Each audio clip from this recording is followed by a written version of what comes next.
Okay, now moving ahead, we go to our chapter number 13, that is Consolidated Financial Statement. In your chapter number 13, there are so many units. If we just check, they've given around 7 units are there. We'll go sequence by sequence. Unit number 1 is just an introduction to Consolidated Financial Statement. Unit number 2 is the definitions. Unit number 3 is a theoretical chapter wherein we are trying to understand whether we have a control or not. So unit 1 is just an introduction.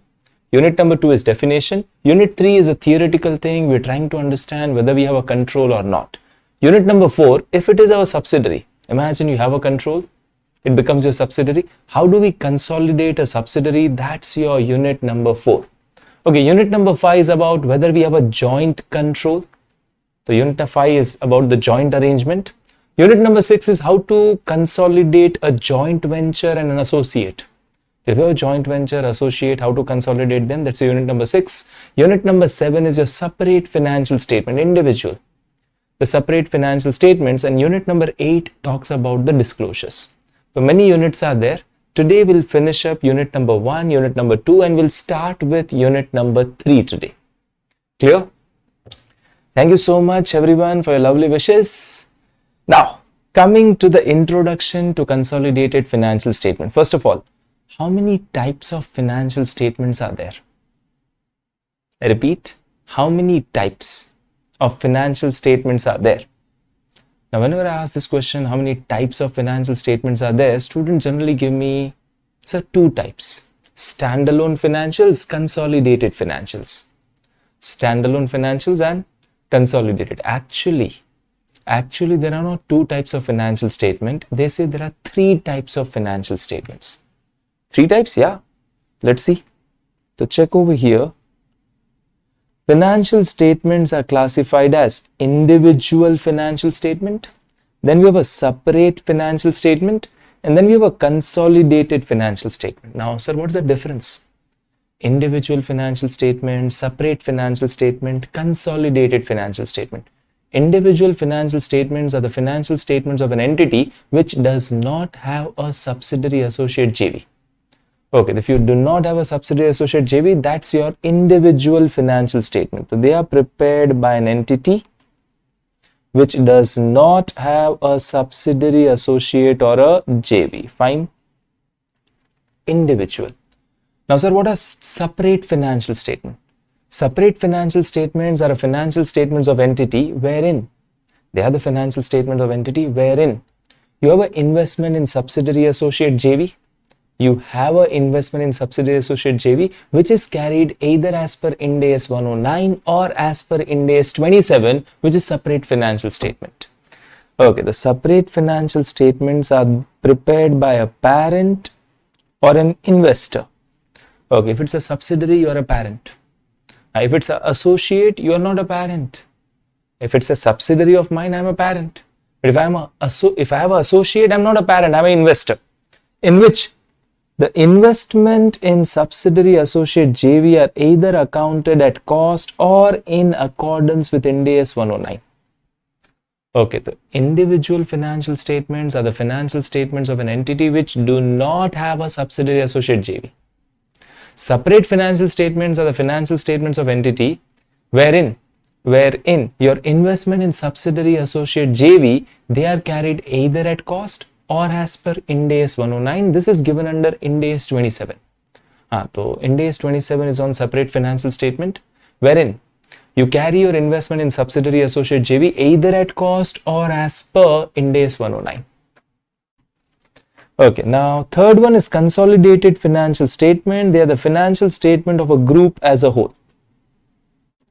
They are financial statement of a group as a whole, and group includes your parent as well as your subsidiaries, and it will also include actually associate and JV. The group may, the associate JVs are also consolidated. How to consolidate them? There's a different method altogether. Okay, so how many types of financial statements are there, dear? 3. Individual, this is for entity which does not have a subsidiary associate JV. Separate financial, this for entity which has a subsidiary associate JV wherein the investment in subsidiary associate JV is carried either at cost or as per 109. And third one is consolidated financial statement. They're the financial statement of a group as a whole, parent plus all the subsidiaries. Any doubts? Anybody with this? Any doubts? Anybody with this?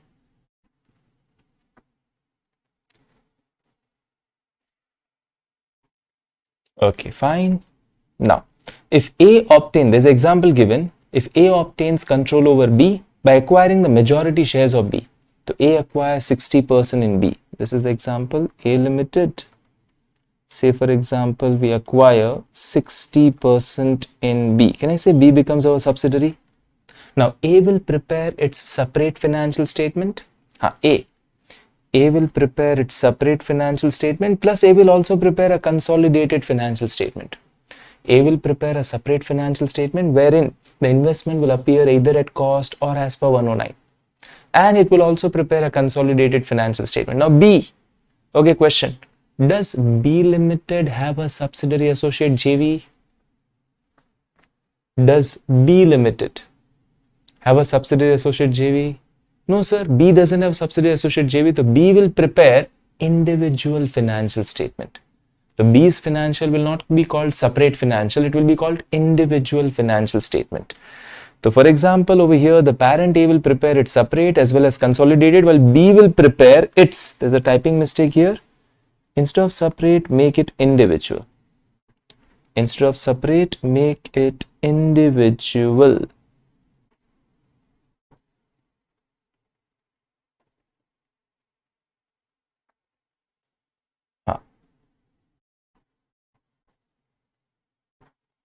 So for B, it's not separate financial because B does not have a subsidiary associate JV. So who is a parent? It's an entity which controls one or more entity. Subsidiary is an entity which is controlled by another entity. A joint venture wherein you have a joint control. Joint venture is where you have a joint control, and associate is where you have a significant influence. Associate is where you have what? Significant influence. Now question arises, this topic is consolidated financial statement. The question arises, sir, why do we need a consolidated financial statement? Why? What's the problem? We have standalone or we have a separate financial statement of A, of B. So why? Why we need a consolidated financial statement? See, imagine you have invested in A Limited. I'm a shareholder of A. I repeat, I am a shareholder of A, and A has a subsidiary B Limited. A has a subsidiary B Limited, and if you remember, in your separate financial statement, investment in subsidiary associate JV will appear either at cost or as per 109. And most of the people show them at cost. I repeat, most of the people will be showing them at what value? Cost only. So investment, your investment in subsidiary associate JV is appearing at cost. That does not reflect the true worth. I repeat, that does not reflect the true worth. Check over here why CFS are required.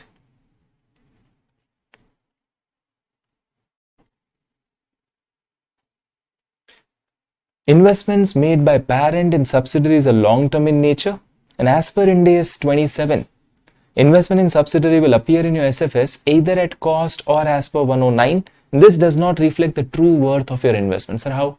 To check. So H Limited has investment done in S.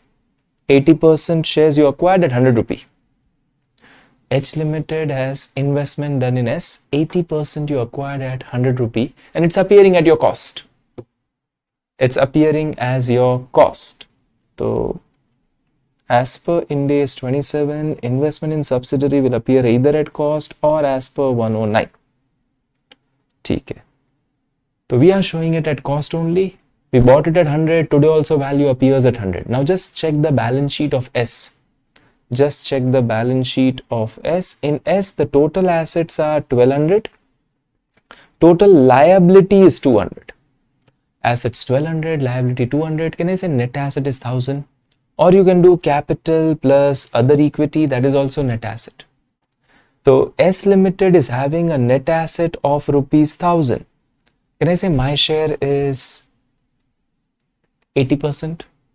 Here my share of net asset is 800. The net assets are 1000, my share of net asset is 800, but can I say I'm showing investment in S Limited at 100 rupee only? So if I just go by net asset, leave the market value. If I just go by the net asset only, so my share of net assets are 800. But I am showing them at what? 100 rupee. The investment is appearing at 100. Our share of net asset in subsidiary is what? 800. So this does not reflect the true picture, and that's why we need to have a consolidated financial statements. As a shareholder, you don't interpret the financial statements just by seeing a standalone. You have to interpret based on a consolidated financial statement. I tell you, Tata Motors Limited, they have a subsidiary JLR INC, Jaguar Land Rover. And you know the subsidiary is bigger than parent actually. So if I invest in Tata Motors, indirectly I also own JLR. If I have invested in Tata Motors, indirectly I'm also owning JLR. And you won't believe the Tata Motors share price fluctuates more based on how JLR is doing. If JLR ka result comes good, Tata Motors ke share price goes up. If JLR result doesn't come good, Tata Motors share price goes down. So as an investor, should I be worried only about standalone or separate financials of Tata Motor? No. I need to see the consolidated thing. As a shareholder, it's very much required to see the consolidated financial statement rather than standalone financial statements. Any doubts? Anybody why CFS are required? In SFS, it's appearing at your cost, which doesn't reflect the true worth of your investments. That's why CFS are required. So in H Limited, separate financial statement, investment is appearing at 100, cost, true worth, just the net assets belonging to us is 800. Okay, now components of consolidated financial statement. So whenever we are preparing a consolidated financial statement, what is included in consolidated financial statement? We have a consolidated balance sheet, we have a consolidated P&L, consolidated statement of changes in equity. We know under Ind AS we have statement of changes in equity, consolidated cash flow statement and notes. Same, just as we have a standalone, same way.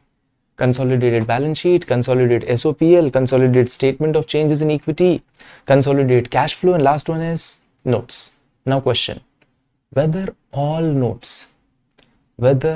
notes which you need in your SFS, they are also to be given in CFS? Yes, no.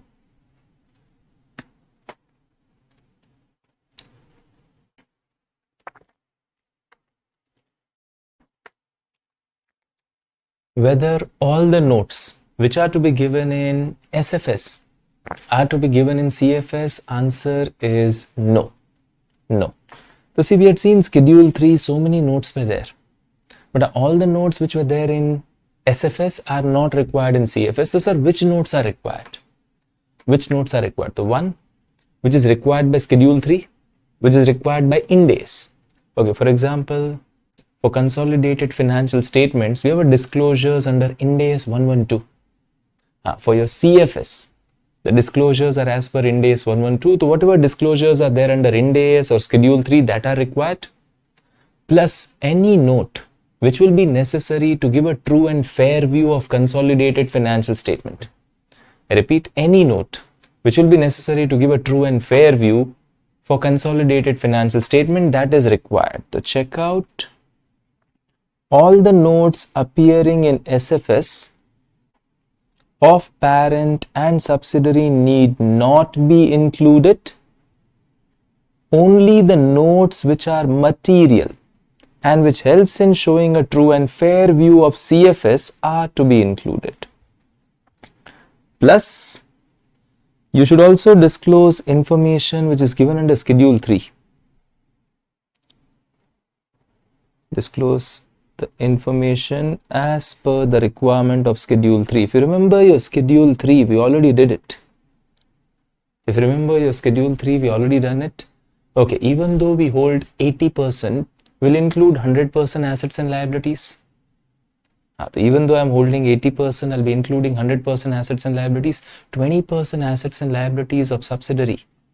20% assets and liabilities of subsidiary, they belong to whom? NCI people. So that NCI has to appear under equity but separately from owner's equity.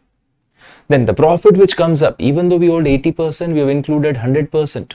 Even though we hold 80%, we have included what? 100% of incomes, expenses, so 100% profit of subsidiary included. So some profit of subsidiary belongs to NCI people. The profit is to be allocated. The profit is to be allocated between whom? So between the owners of parent and NCI. And if you just recall, in your notes to account, we are required to give a statement. In your notes to accounts, we are required to give a statement. It was like this. Just pay attention.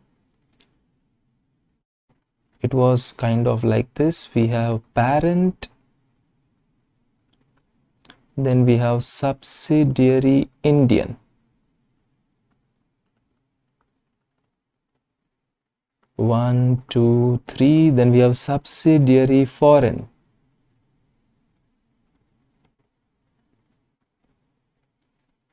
1, 2, 3. Then net assets coming from everyone and the percentages. Profit or loss coming from everyone and the percentages. OCI coming from everyone and the percentages. TCI, total comprehensive income, coming from everyone and the percentages. Do you recall this? So this was a statement which was helping us to understand what is the size and how much profits, net assets are contributed by each of parent as well as each of the subsidiary. The net assets coming from parent, subsidiary Indian 1, 2, 3, subsidiary foreign 1, 2, 3, amount and percentage. Profit loss coming from each one of them, OCI coming from each one of them, TCI, total comprehensive income, coming from each one of them. So this is a requirement of schedule 3. This needs to be given. ठीक है. So profit loss, OCI, TCI attributable to owners of parent and NCI. Plus you're required to show NCI in balance sheet within equity but separately from owner's equity. Any doubts? What are components of CFS? Any doubts? Components of CFS? Now, what are we going to learn under this chapter? Under this chapter means chapter number 13, not this unit number 1, the whole chapter. What are we going to learn under your chapter number 13? So one will learn Ind AS 110. Ind AS 110 talks about whether we have a control or not. Ind AS 110 talks about whether we have a control. So if I have a control, it's my subsidiary. And if there's a control, how to consolidate a subsidiary, that's also given. So Ind AS 110, whether entity controls one or more entity, that is basically your subsidiaries. So whether we have a control or not. And it also explains the procedure for preparation of consolidated financial statement if I have a subsidiary. So sir, whether control is there or not, Ind AS 110. And if control hai, you have a subsidiary, how to consolidate? 110. Next, Ind AS 111 talks about joint arrangement. The one will learn Ind AS 110. Second, we are going to learn Ind AS 111, joint arrangement. Joint arrangement is an arrangement where we have a joint control. Okay, so whether arrangement can be treated as a joint arrangement where we have joint control. What's a joint arrangement? Where we have joint control.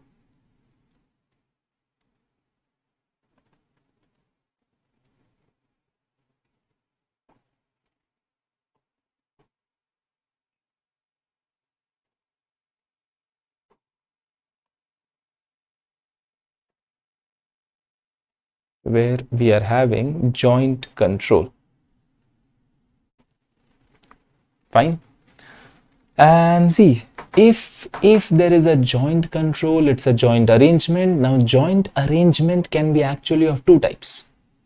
I repeat, joint arrangement can be actually of two types: joint operation, joint venture. How to account for joint operation, how to account for joint venture, we'll learn later. So how to classify the joint arrangement as joint operation and joint venture. How to classify the joint arrangement as joint operation and joint venture. Fine. Next, Ind AS 28 we'll learn. Okay, the one we are going to learn 110, which talks about whether we have a control or not and how to consolidate subsidiary. Then we'll learn about 111, which talks about whether there's a joint arrangement.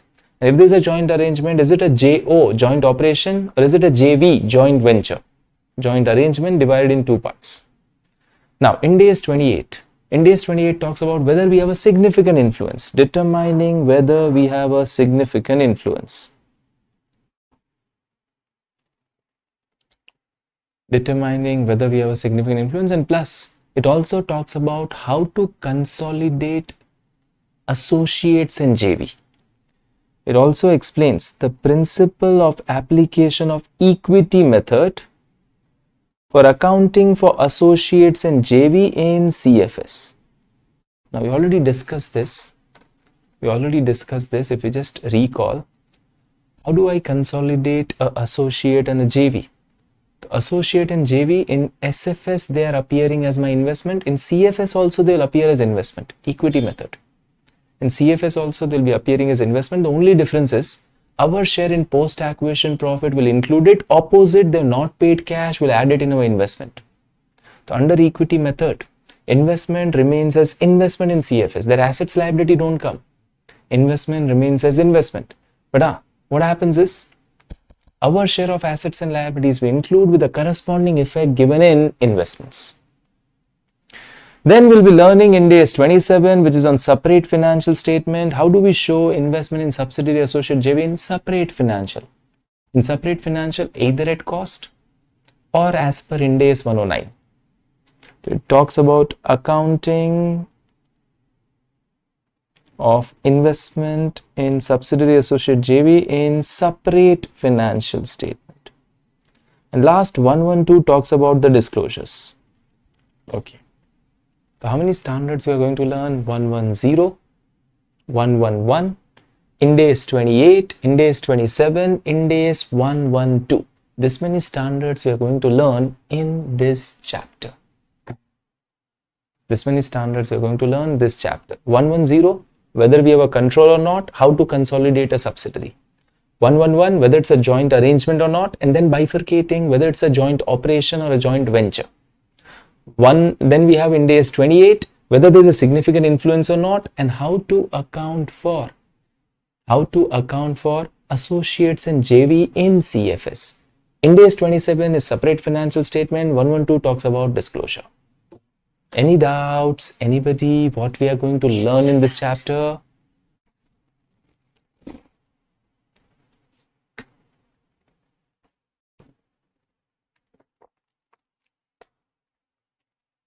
Any doubts? Anybody? What we are going to learn in this chapter? Every 15-20 minutes, a sip of water and keep replying. These are small things. Please cultivate this habit. Trust me, you will really love it later on. This is something which keeps you fresh here. Now, this was Ind AS, what we are going to learn in this chapter, which are the accounting standards.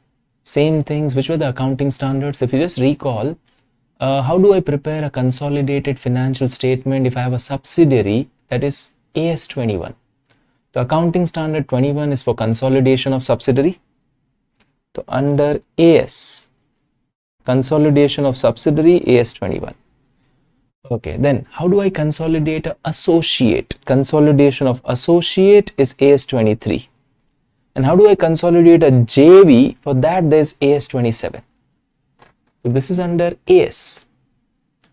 For us it's not relevant. We will be learning is Ind AS, but just for your understanding, AS may AS 21 for subsidiaries, 23 for associates, and AS 27 for JV. Now, sir, is there any difference in accounting under AS and Ind AS? Is there any difference in accounting for AS or Ind AS? Now pay attention.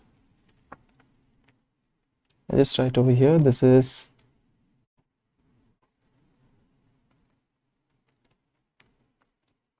consolidation of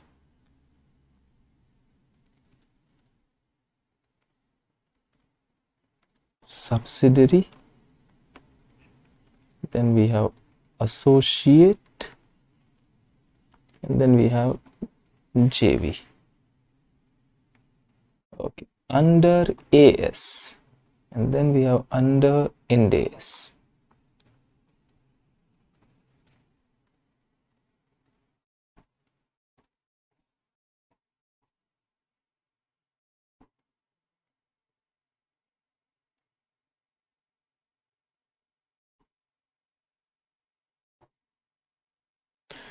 Okay, how do we consolidate a subsidiary under AS? The method is called as full consolidation method.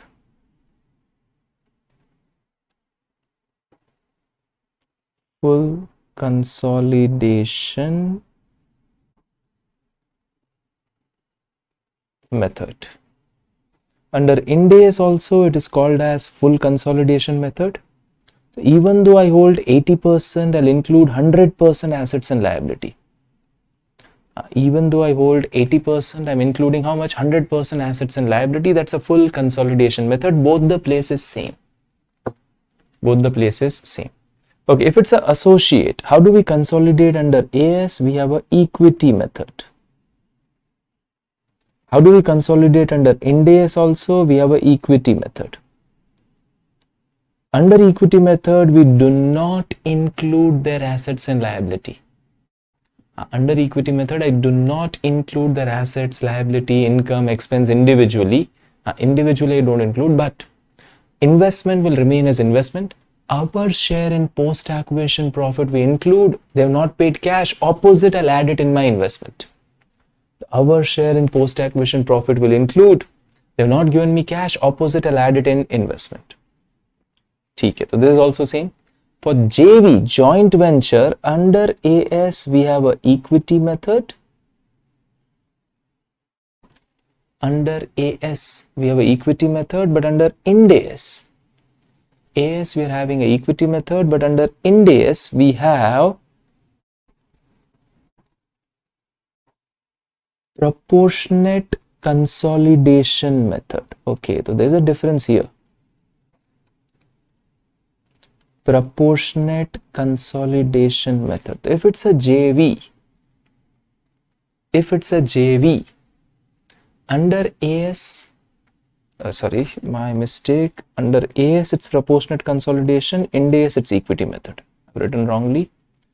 Under AS it's proportionate consolidation method. होता है यार, इतने बड़े बड़े syllabus में इतनी छोटी छोटी गलतियां होती रहती है. And this is actually equity method. Keep smiling. Okay, so what is a proportionate consolidation method?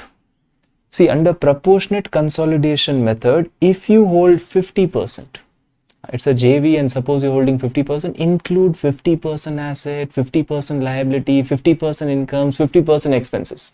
There's no NCI. Sir, why there's no NCI? We have included only our share of assets, liability, income, expense. If I include 100%, then I have to show something belonging to NCI. So under AS, under your accounting standard for joint venture, there's a proportionate consolidation method, but under Ind AS, for joint venture, we are having an equity method. Under equity method, investment remains as investment. Our share in post-acquisition profits we are including. As they have not paid cash, opposite I'll add it in investments. Any doubts? Anybody with unit number 1? हो गया? Any doubts? Anybody with unit number 1? This just talks about what we are going to learn in this chapter.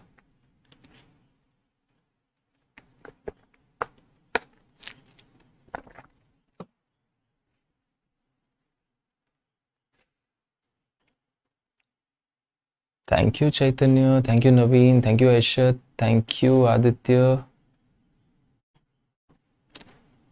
Aditya, we are on page number 13.1.3. Page number is 13.1.3. This is chapter of Consolidated Financial Statement, unit number 1. Okay, now just check, there's a chart given, the summary. There's a chart given. Okay, first of all, we need to check whether we have a control or not. First of all, we need to check whether we have a control or not. If yes, control is there, it's a subsidiary. If yes, control is there, it's a subsidiary. Consolidate as per Ind AS 110. If it's a subsidiary, consolidate as per Ind AS 110. Okay, if there is no control, okay, control nahi hai. So try to see whether there's a joint control. Try to see whether there's a joint control. If there is a joint control, now, you remember, if there's a joint control, it's a joint arrangement. Joint arrangement can be two types: joint operation, joint venture. So now try to see the type of joint arrangement. Is it a joint operation or a joint venture? If it's a joint operation, accounting is as per Ind AS 111. If it's a joint venture, accounting, SFS is Ind AS 111, but our CFS will be as per Ind AS 28. Okay, the first try to see whether we have a control or not. If control is there, it's a subsidiary, account as per 110. Okay, if there is no control, so try to see whether there is joint control. Okay, joint control is there. Try to understand whether it's a JO or a JV. If it's a JO, Ind AS 111. If it's a JV, SFS is 111, in CFS is Ind AS 28. So this is CFS and this is SFS.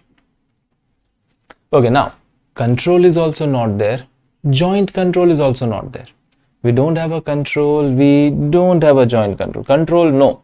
Joint control, no. So try to see whether we have a significant influence. If yes, we have a significant influence, then we'll consolidate it as per Ind AS 28. So significant influence, yes, so it is equity accounting Ind AS 28. But if there's no control, no joint control, no significant influence, nothing. So I don't have control also, I don't have joint control also, I don't have a significant influence also. That's not a subsidiary, associate, JV. It's just a normal investment in equity. If it's a normal investment in equity, it represents your financial asset. Accounting will be as per Ind AS 109. Okay, so if it's again no, it's a normal financial asset, account it as per your Ind AS 109. Any doubts, anybody? And if it's a control, joint control, significant influence, subsidiary, associate or JV, disclosures are required as per Ind AS 1112. So in this, there will be disclosures as per Ind AS 1112. This is just a summary, nothing else. Okay, so unit number 1 is over. Unit number 2 is the definition. I repeat, unit number 2 is the definition, just one page, and all that definition will be automatically covered when we do all the other units. Like we already learned the definition of parent, subsidiary, associate, JV, that all will also be given. So definition chapter automatically will get covered whenever we are doing the remaining things. So skip that, come to directly unit number 3. Skip that and directly come to unit number 3. Unit number 3 is your Ind AS 110. Unit number 3 is Ind AS 110 and the name of the standard is Consolidated Financial Statement.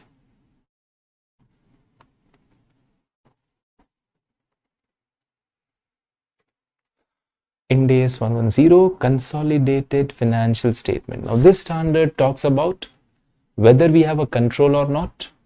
If we have a control, it becomes a subsidiary. How to consolidate a subsidiary? So unit 3 talks about control is there or not. Unit 4 talks about how to consolidate a subsidiary. Unit 3 talks about whether control is there or not. Unit number 4 will talk about how to consolidate. Let's go to the objective.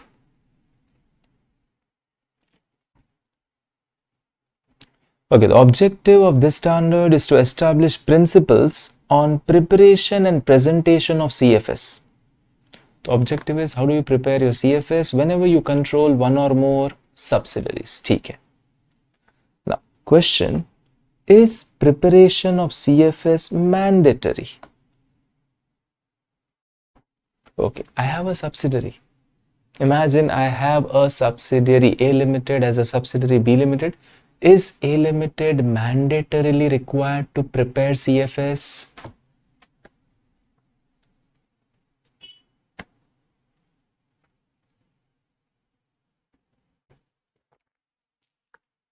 Do you have to mandatorily prepare CFS? So now, let's understand, what does Companies Act say about it? What does AS21? Under AS, there is AS21. What does AS21 say about it? And what does your Ind AS 110 say about it? So first, coming to your Companies Act. First, coming to your Companies Act. What does Companies Act say? As per Section 129, Section 129 is on financial statements.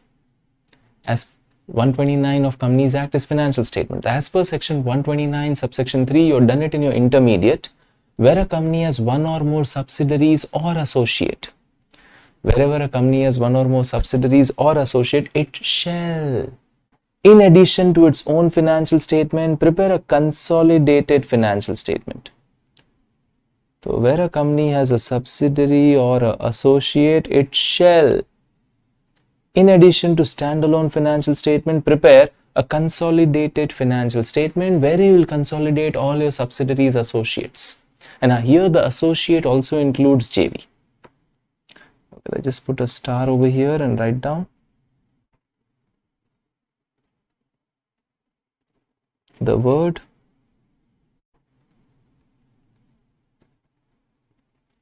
associate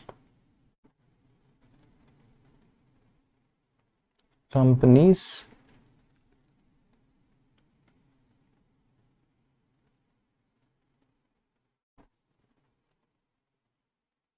would also include joint ventures.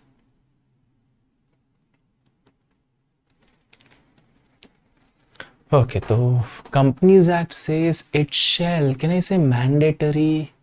As per Companies Act, if I have one or more subsidiary or associate, see the word written, subsidiary or associate, I am mandatorily required to prepare a CFS. I have a question. I don't have a subsidiary.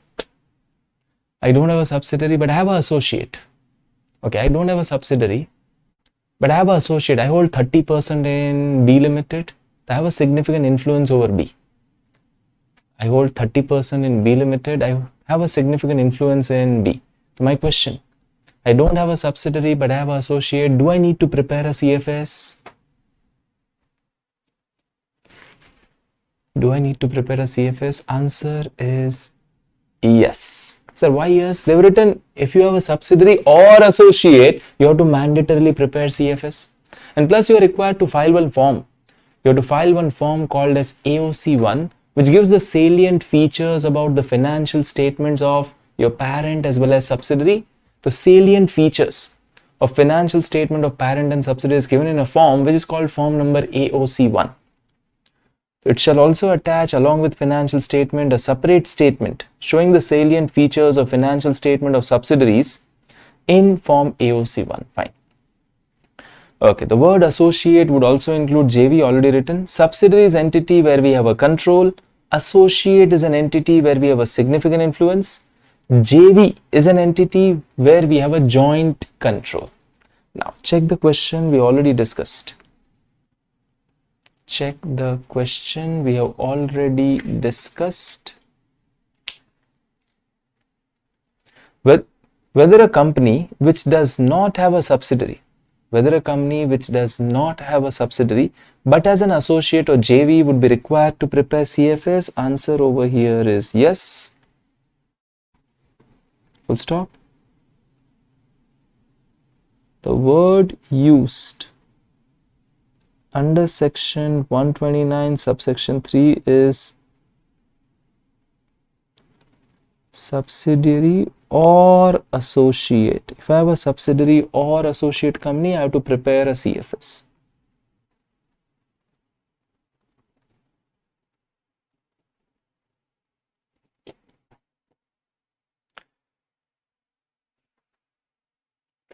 Okay, next, a private limited.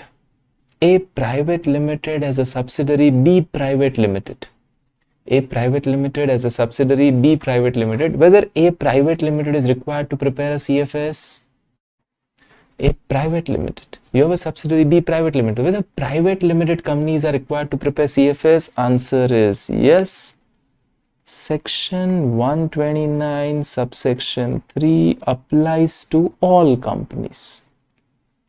Whether private, whether public, doesn't matter.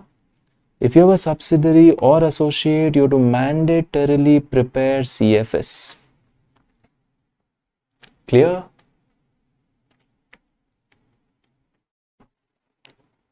Okay, now coming to, there is some exemption given under Companies Act. Oh, so sir, we saw if you have a subsidiary or an associate, you have to mandatorily prepare CFS. Now there's some exemption. Yeah, there's exemption given to you. Which is the exemption given to you? Which is the exemption given to you? If you are a intermediate parent. कैसे हो आप? Intermediate parent. You intermediate. You have a subsidiary, but you also have a parent. So you are a parent of someone, but you are a subsidiary of someone. A to B, B to C. A to B and B to C. So can I say B is an intermediate parent? B is a parent of C, but can I say B is also a subsidiary of A? So that intermediate parent are exempted provided the ultimate parent is an Indian company. Provided the ultimate parent is an Indian company preparing CFS as per the Ind AS. Okay, the checkout. When do you get an exemption? So preparation of consolidated financial statement is not required by a company if it meets all the following conditions. Is not required if it meets all the following conditions. Which are the conditions? It's a wholly owned subsidiary or a partly owned subsidiary of another company. It's a wholly owned subsidiary or a partly owned subsidiary of another company, and all its members have been intimated in writing and they do not object for the company not preparing CFS. Okay, I have a subsidiary, but I am myself a wholly owned or a partly owned subsidiary of another company. I am a wholly owned or a partly owned subsidiary of another company. And now, if I am a partly owned, imagine A holds 80% in B. A holds 80% in B and B has a subsidiary C. Now, so B is exempted provided. See, A holds 80% in B. Can I say 20% other shareholders are there? The other shareholders of B have been intimated in writing and they do not object. The other shareholders of B has been intimated in writing and they do not object for B not preparing CFS. Plus, B should be unlisted. Plus, the company whose security are not listed, whether in India or outside India. I am not listed whether in India or outside India. So can I be listed outside India? Yeah. You heard the word ADR, GDR. At the time when I started with introduction of Ind AS, the word came global listing. The Indian company wants to raise money from US, they issue ADR and ADRs are listed in US. Indian company wants to raise money from other than US, they issue GDR. And GDR will be listed in outside exchange. So your ADR, GDRs are also not listed. And now word written is security. Security includes shares, debentures, everything. Securities word issued, word written, this is shares, debentures, ADRs, GDRs, anything. Shares or debentures or ADR or GDR, nothing is listed or not in process of listing. And third, the ultimate parent. The ultimate holding company files CFS with ROC which are prepared as per the Ind AS. Okay, the ultimate holding company files CFS with ROC. Now, when ultimate parent will prepare CFS, when ultimate parent is an Indian company. If my parent is abroad, they are not going to file financials with ROC. So, if I try to understand over here, there is A Limited. They hold either 100% or say 80%. Either 100 or 80% in B Limited, and B Limited is holding anything, say 100% or 80%, anything in C Limited. So in this example, who is exempted? In this example, who is exempted? B Limited is exempted subject to above condition being fulfilled. B should be unlisted, not in process of listing. Then the other shareholders of B, if A holds 80% in B, 20% are others. Other shareholders of B are informed in writing and they do not object of B not preparing CFS. And number 3, the ultimate parent A. The ultimate parent A is an Indian company which is preparing CFS and filing it with ROC as per Ind AS. Okay, in this example,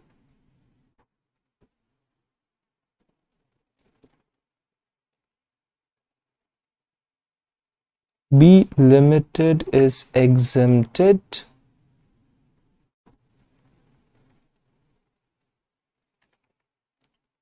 from preparing CFS if above conditions are satisfied. Any doubts? Anybody?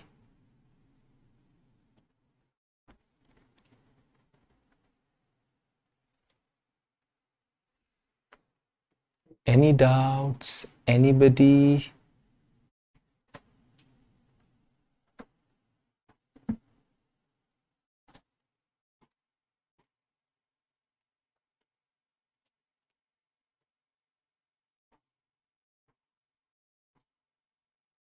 Just put a star here. That 1, 2, 3 conditions for that, and I write down at top.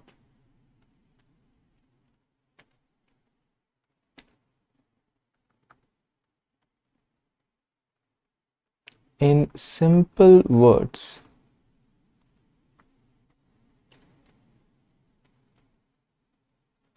unlisted intermediate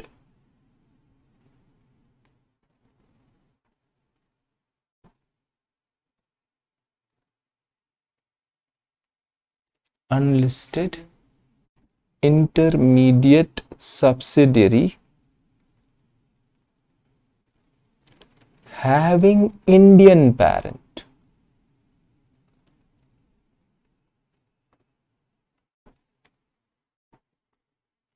is exempted from preparing CFS.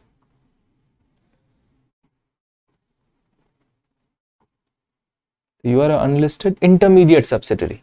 As such, you are a parent of someone, but you are also a subsidiary of someone. And you have an Indian parent. Is exempted from preparing CFS.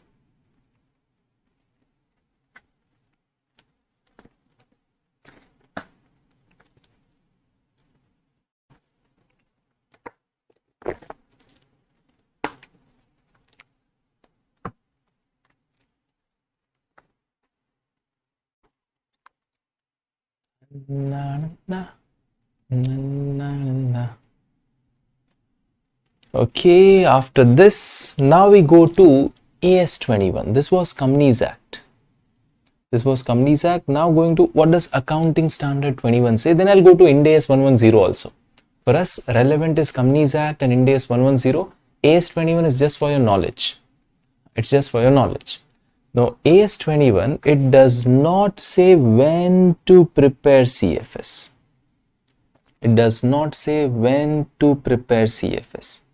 AS21 just says if you are preparing CFS, prepare as per AS21.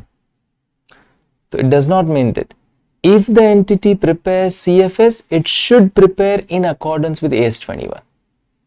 So it lays down the accounting principle and procedure for preparation, presentation of CFS. If you are preparing, prepare as per AS21.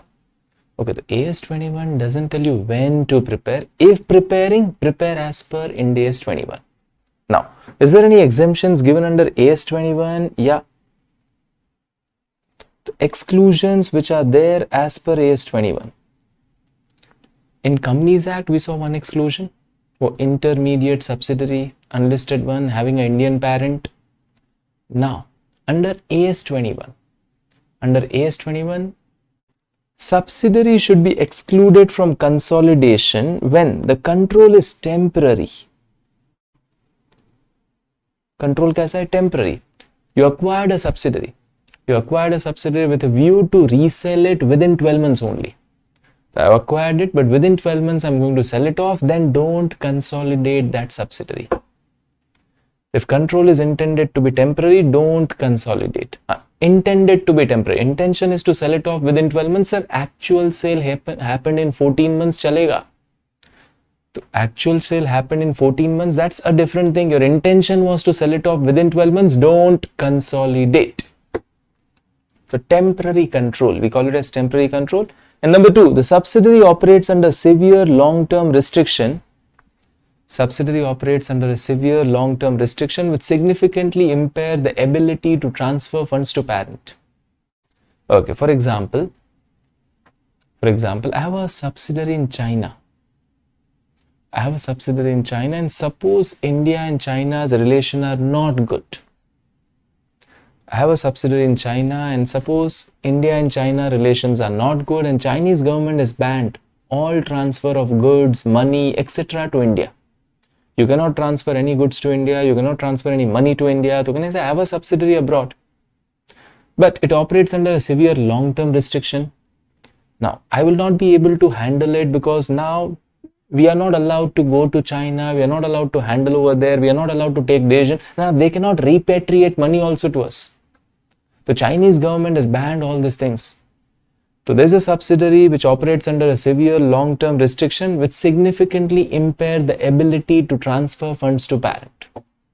Okay, so which subsidiaries are not to be consolidated? One, where there is a temporary control, and second, which operates under a severe long-term restriction. If you want, you can just write example, subsidiary in China.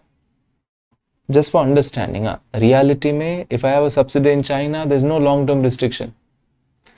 Reality mein, if I have a subsidiary in China, as of now, there is no long-term restriction. I am just telling a situation, if India-China relationship is not good and all these bans are put up by the government. Okay, now if I don't consolidate this subsidiary, the one which has a temporary control or one which operates under severe long-term restriction, if I don't consolidate, how do I show them in my CFS? These are not consolidated, other subsidiaries are consolidated. These are not consolidated, others are consolidated, no. How do I show them? So this will appear as investment only in my CFS. So in CFS, investment in such subsidiary shall be accounted as per your AS 13 only, accounting for investment, and as per Schedule 3. A list of subsidiary associate JV not consolidated. Sir, ऐसा कुछ था. As per Schedule 3, list of subsidiary associate JV not consolidated along with the reason of non-consolidating is to be given in notes. Do you recall? The list of subsidiary associate JV along with the reason of non-consolidating are to be given in notes. Okay, now just tell me one thing. I have a subsidiary which is in different line of business. And that's why I'm not consolidating. Is it okay? I have a subsidiary in different line of business. Sir, unka line of business is different. That's why I did not consolidate. Is the reason okay? No. See, exemption is given for temporary control. Exemption is given for operating under severe long-term restriction.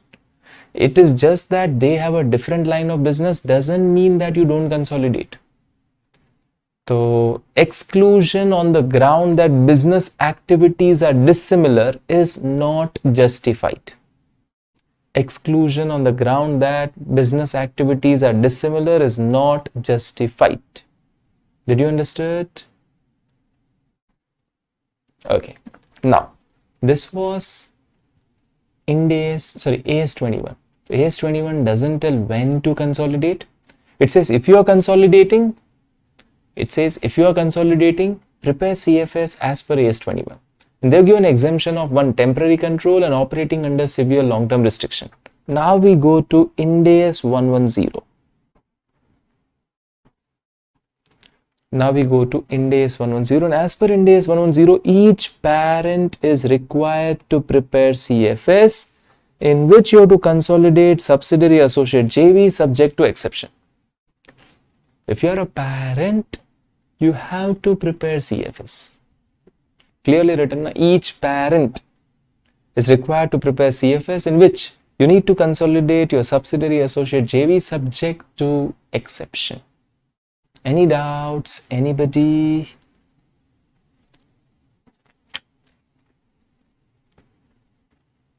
Any doubts? Anybody?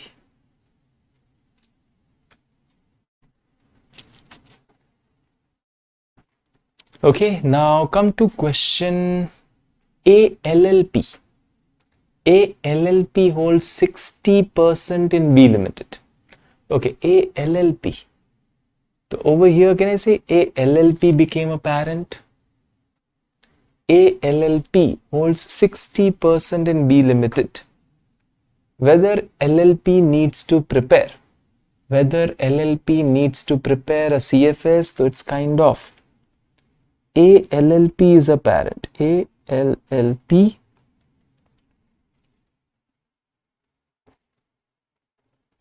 and it holds how many percentage? 60%. कहाँ पे? B Limited. ALLP holds 60% in B Limited. Whether ALLP has to prepare a CFS? Answer is no, sir. Why no? First, Companies Act don't apply to LLP. Under Companies Act, they say if you have subsidiary or associate, you have to mandatorily prepare CFS. And number two, Ind AS also does not apply to LLP. Ind AS are only for companies. Introduction to Ind AS. Ind AS are only for companies. It also doesn't apply to LLP. The answer is no. Why no? Companies Act 2013 as well as Ind AS do not apply to LLP. Companies Act 2013 says if you have a subsidiary or associate, you have to mandatorily prepare CFS. And Ind AS 110 also says if you are a parent, you have to mandatorily prepare CFS, but Companies Act as well as Ind AS do not apply to LLP, and AS21 doesn't tell when to prepare CFS. AS21 does not tell when to prepare CFS. It just says if you are preparing CFS, prepare as per AS21. So whether LLP, who is a parent, need to prepare a CFS? Answer is no. Clear? Okay, Mr. A. Mr. A holds 60% in B Limited. Whether Mr. A need to prepare a CFS? Answer is no. Again, same answer, Companies Act 2013 as well as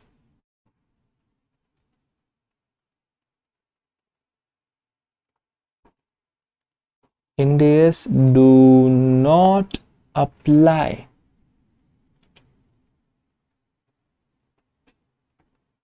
to individual.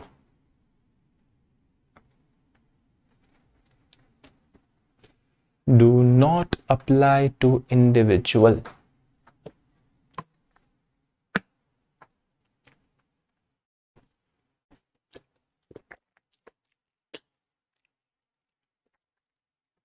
Shall I move ahead? Keep smiling, keep replying, keep drinking water.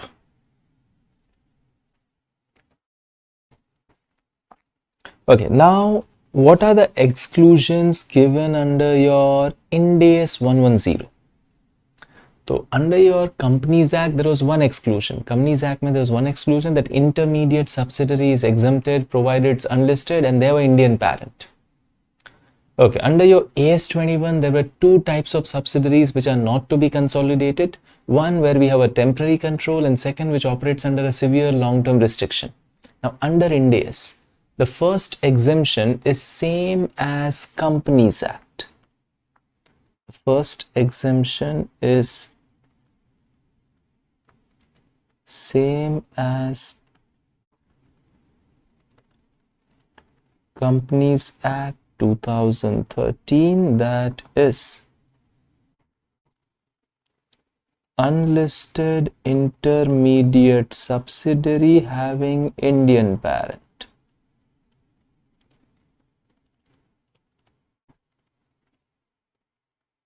Unlisted intermediate subsidiary having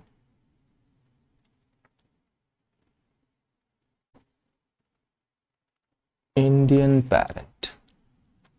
Clear?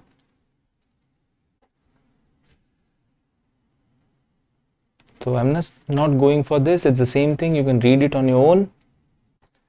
Now, second exemption. Second exemption, the investment company. Investment company is exempted provided it shows its investment in subsidiary associate JV at fair value through P&L. The investment entity which measures all its subsidiary associate JV at fair value through P&L.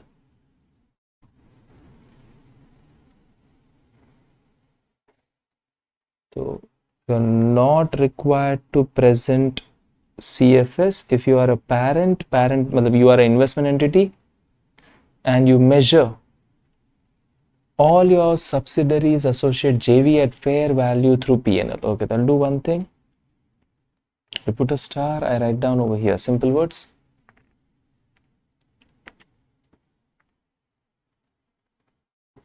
An investment entity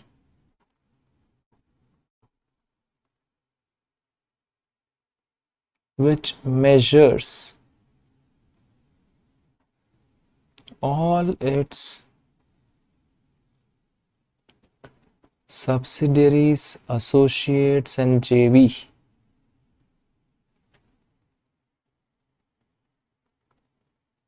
at fair value through PL. Investment entity which measures all its subsidiary, associate JV at fair value through PL would be exempted from preparing CFS. Now, sir, what is an investment entity? What is an investment entity? Whom do we call it as investment entity? That's covered later. The meaning of the word investment entity is covered later. Tomorrow we'll be reaching to it. Not today, kal aayega. Tomorrow we'll reach to the word investment entity. And third, entities which have been created for post-employment benefits of employees.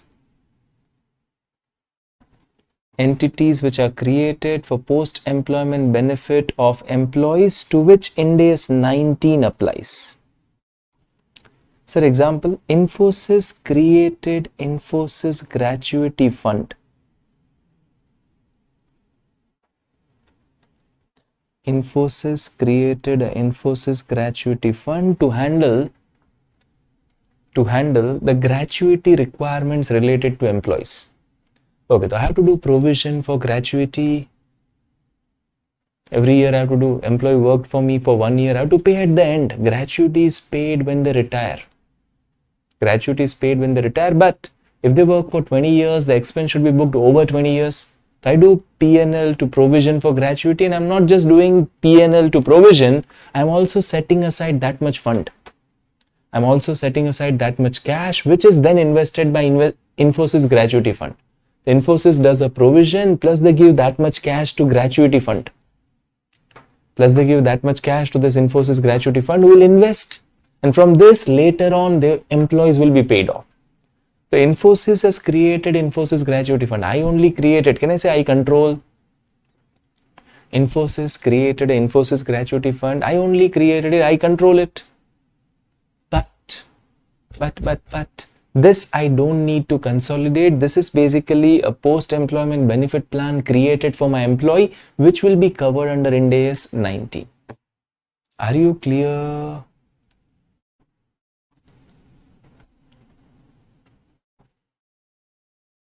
Thank you. I want answers from everyone, please. And as per Schedule 3, if you are not consolidating any subsidiary associate JV, the list is to be given along with the reasons for non-consolidating. So under your Ind AS, the exemption is for one, that intermediate subsidiary wala. Second, investment entity is exempted from consolidating provided they carry their investment in subsidiary associate JV at FBT PNL. And third, entities which are created for post-employment benefits to which Ind AS 19 applies, that are not to be consolidated. Okay, check question.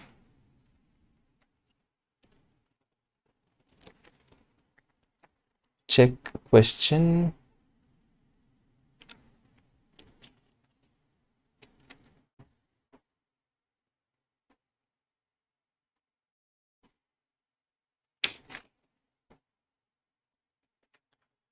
Okay, A Limited, which follows Ind AS, did not consolidate subsidiary B.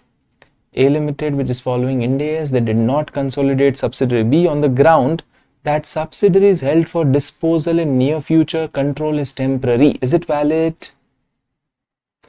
A Limited did not consolidate subsidiary B on the ground it's for a temporary control. Is it valid? Answer is no. Temporary control exemption is given under AS 21, not under Ind AS.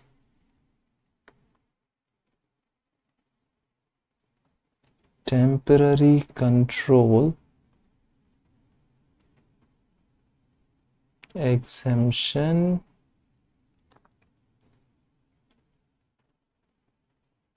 is given under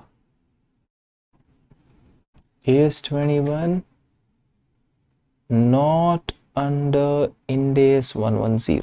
Ind AS 110 does not have that exemption, and they've clearly written company to which Ind AS applies. They're following Ind AS. If they follow Ind AS, they have to account as per Ind AS. They cannot take exemption given under AS. Okay, next, A Limited has set up an employee gratuity trust. Employee gratuity trust for the purpose of giving gratuity benefit. It's a post-employment benefit plan covered under Ind AS 18. Whether A Limited is required to consolidate the trust? Answer is no. Entities created for post-employment benefit plan.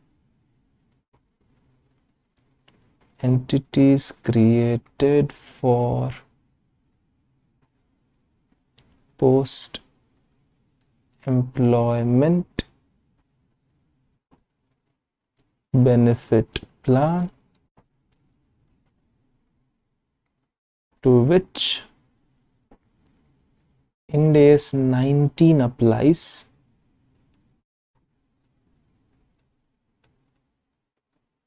are excluded from consolidation. They are excluded from consolidation.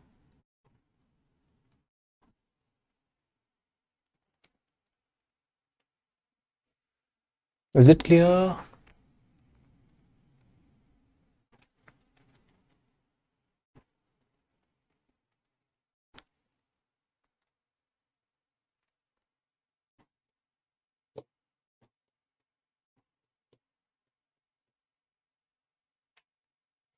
Okay, now come to question number 1.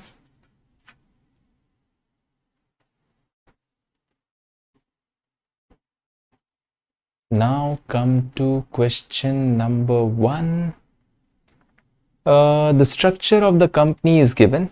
Company X has a 100% subsidiary A, and company A has two subsidiaries B and C.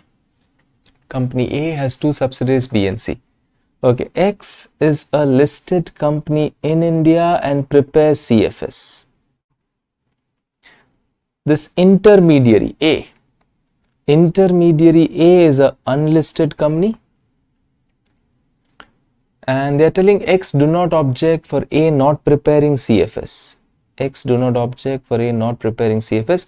Whether A is required to prepare CFS as per 110, the intermediate one. Whether A is required to prepare CFS. Now see, so A has two subsidiaries B and C, but it's an intermediate parent. It's an intermediate parent. There's someone ultimate also. Now when you are exempted, when are you exempted? Okay, so either you are a wholly owned or a partly owned subsidiary of someone. Yes, you are a wholly owned subsidiary of someone. You are a wholly owned subsidiary of someone. Okay. Now the other shareholders do not object. There are no other shareholders only. If other shareholder, imagine X holds 80% in A. X holds 80% in A. There are 20% others in A. So then I need approval of others, but there are no others only over here. Then company A has to be unlisted. Yes, it's unlisted. Okay, ultimate parent X should be preparing CFS as per Ind AS, which are filed with ROC. So they have given it's a listed company in India. They prepare CFS as per the requirement of Ind AS. So all conditions are being fulfilled. So company A is not required to prepare CFS. So this was your scenario A. This was your scenario A. Coming to the solution, scenario A, not required to prepare CFS. Not required to prepare CFS. Now let's go to scenario B. Let's go to scenario B. It's the same thing, except company X, the ultimate parent, is a foreign entity. It's a foreign entity. If company X ultimate parent, this one, if ultimate parent X is a foreign entity, would they be preparing financial statement as per Ind AS and filing with ROC? Would they be preparing? Would they be preparing financial statements as per Ind AS and filing with ROC? No, because it's a foreign entity. They are not going to file financials with ROC. So can I say that condition is now violated? So now company A has to prepare CFS. Now company A has to prepare CFS. Clear? Okay, Aditya has a question, sir. How can you hold 100%? Now see, practically there are some minimum number of shareholders, public company, private company, minimum number of shareholders. In that case, what do you do is some of the shares. Imagine you need minimum, say 3 shareholder. If you need minimum 3 shareholder, or basically say for example public company, we need more shareholder. So one shares will be held in the name of director, but directors will be holding on behalf of company only.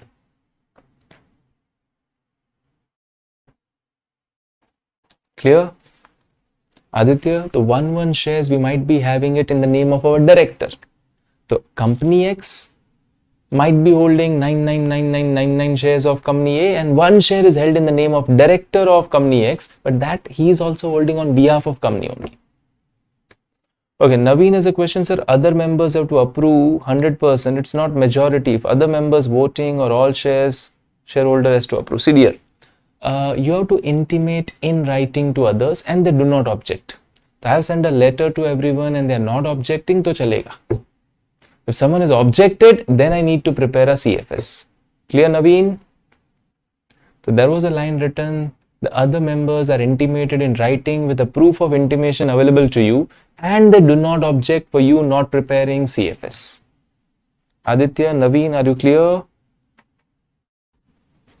Okay, so scenario B, if company X is a foreign company, they will not be preparing CFS and they will not be filing with ROC. So now company A will not get exemption. To check the solution of scenario B, company A cannot avail exemption.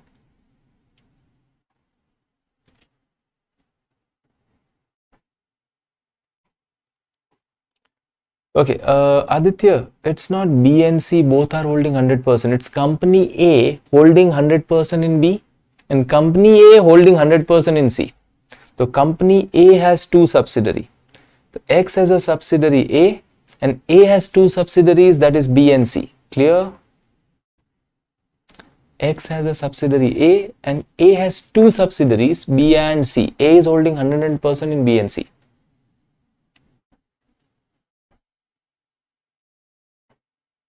Okay. Now scenario C. Scenario C, same fact as A except 100% in company A is held by individual instead of company X. So it's not company X, it's Mr. X. If it's not company X, it's Mr. X. Tell me whether Mr. X has to prepare CFS. It's not company X. It's not company X, it's Mr. X. Mr. X, Companies Act don't apply, Ind AS don't apply.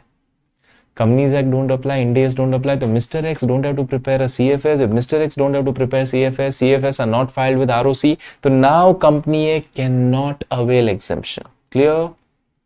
If it is Mr. X, then also you cannot avail exemption. Any doubts? Question number 1.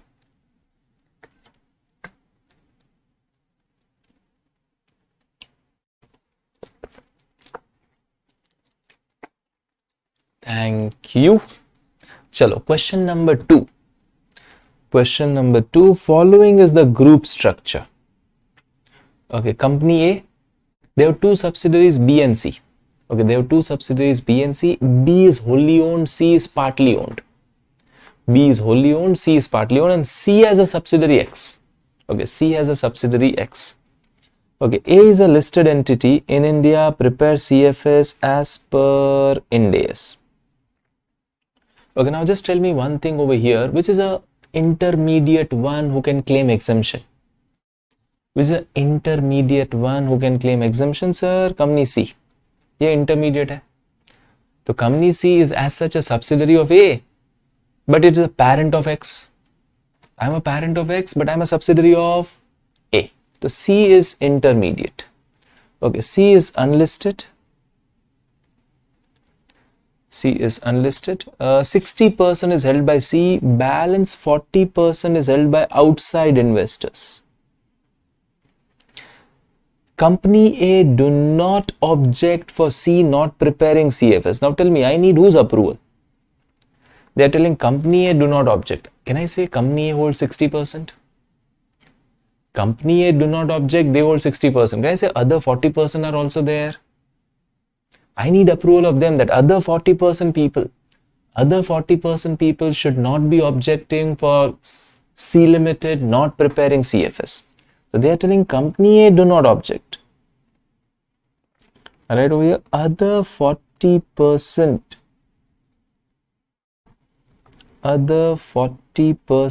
members should also not object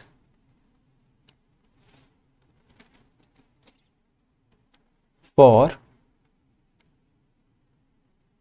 C Limited not preparing CFS. तो company ए को problem नहीं है, but company A holds how many percentage? 60. There are some other people, 40%. They also should not be objecting. Fine. Whether company C is required to prepare CFS, so if other 40% do not object, then no need to prepare CFS. So check the solution. Scenario A, company C should inform the other 40%. If they do not object, company C can avail the exemption. You should inform the other 40% people about not preparing CFS, and if they do not object, you can avail exemption. Are you clear? Scenario A. Okay, now same question, scenario B. Same question, scenario B. It is same fact as A, except the other 40% in C is held by B. Okay. Other 40% in C is held by B. Okay, that's like this. Pay attention. It's like this. Just pay attention to company A holds 60% in C and B holds 40% in C. It's like this. So A holds 60% in C, B holds 40% in C. This is scenario number B. Are you clear? Okay, now tell me, company A holds 60% in C and B is holding 40% in C. But can I say B is wholly controlled by A? B is wholly controlled by A. So indirectly company C is also wholly controlled by A. So don't think that A holds 60%. Sir, 40% is held by B, but B is wholly owned by A only. So indirectly, 100% of C is also held by A. If 100% of C is held by A, do I need approval of anyone else? If 100% of C is held by anyone, if 100% of C is held by company A, do I need approval of anyone else? No. तो यहाँ पे approval of others is not required. If it's a wholly owned subsidiary, we don't need approval of others. If it's a partly owned subsidiary, we need approval of others.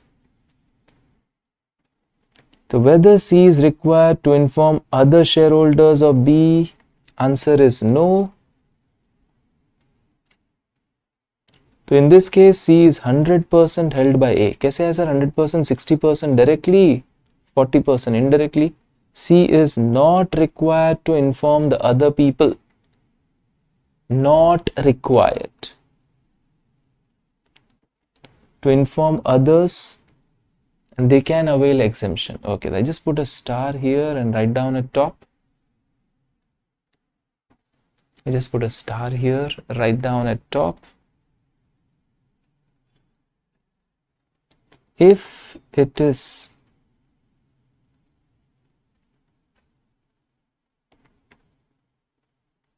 wholly owned subsidiary,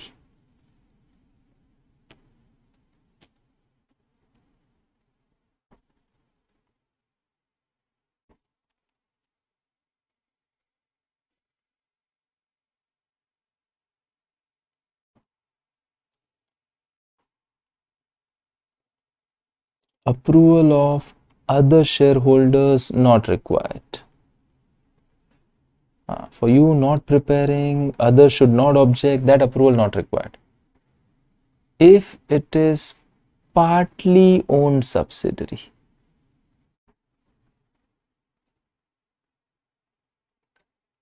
approval of other shareholders required.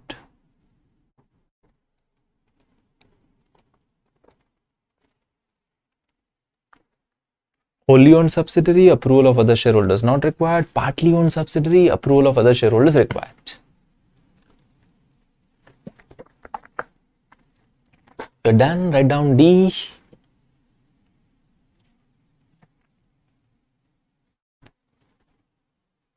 Keep smiling.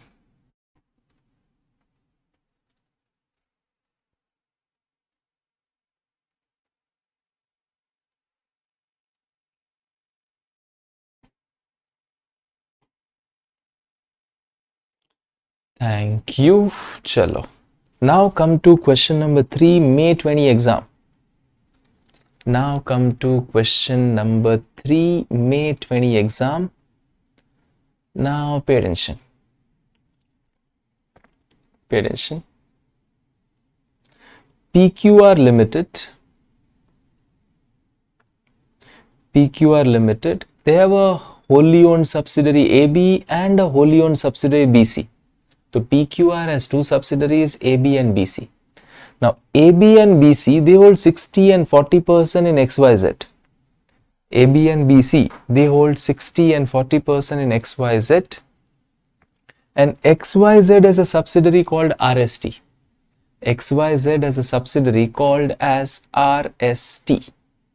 ठीक है. Question is from XYZ angle, whether XYZ can avail the exemption from preparation of CFS.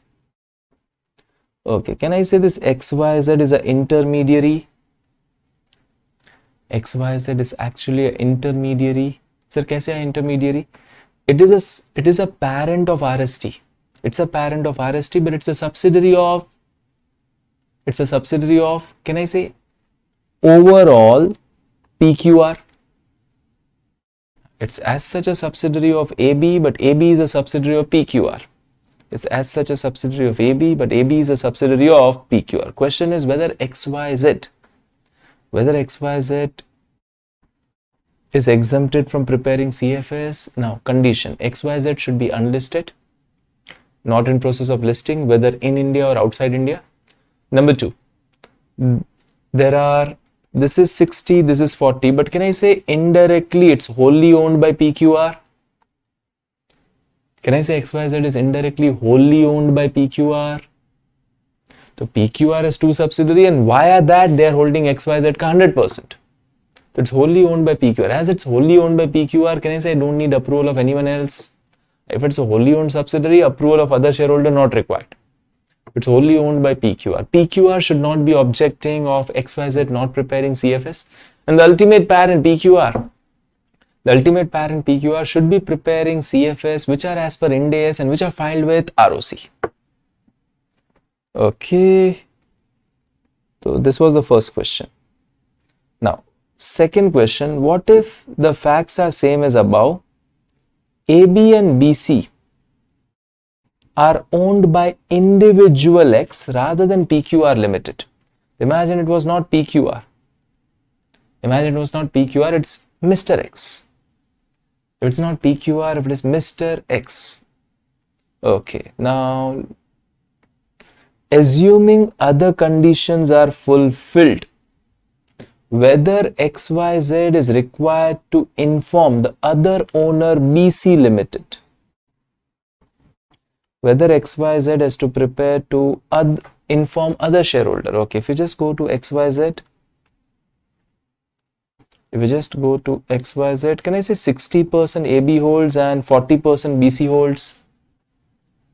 60% AB is holding, 40% BC is holding. So BC is the other shareholder. Should I inform that other shareholder? Now in case 1, XYZ is a wholly owned subsidiary of PQR. In case 1, you are a wholly owned subsidiary of PQR, and as you are a wholly owned subsidiary, can I say you are not required to inform to other shareholders? But imagine if it was not PQR. It was Mr. X. Now you are not a wholly owned subsidiary of AB. So earlier you are a wholly owned subsidiary of PQR, you are not required to inform to others. But if it is not PQR, if it is Mr. X, now you are not a wholly owned subsidiary of AB, 40% is there with BC. Can I say now I have to inform BC?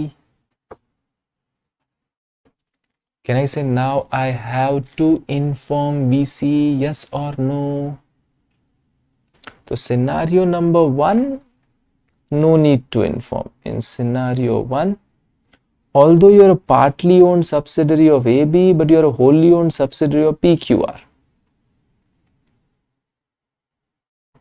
So XYZ being a wholly owned subsidiary is not required to inform to its other shareholders BC Limited of intention of not to prepare CFS. It may take exemption given under Ind AS 110. You don't have to inform. But in scenario 2,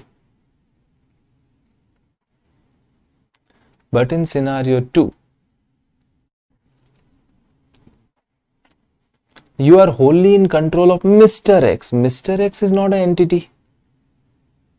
So you cannot be. So now Mr. X is not an entity. So now you are a partly owned subsidiary of AB. So in the given case, you are a partly owned subsidiary of AB. Now if you want to avail exemption, you have to have the approval of your other shareholder. Other shareholder is BC. So now approval of other shareholder BC will be required. Partly owned subsidiary of another entity, that is AB Limited.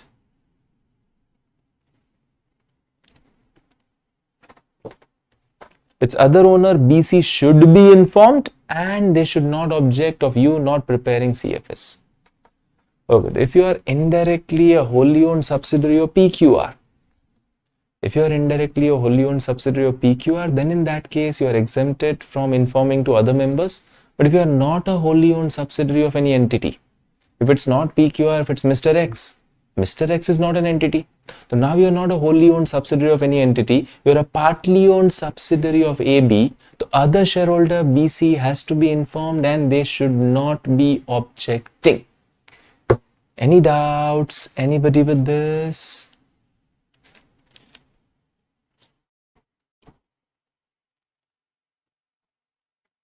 Any doubts? Anybody with this?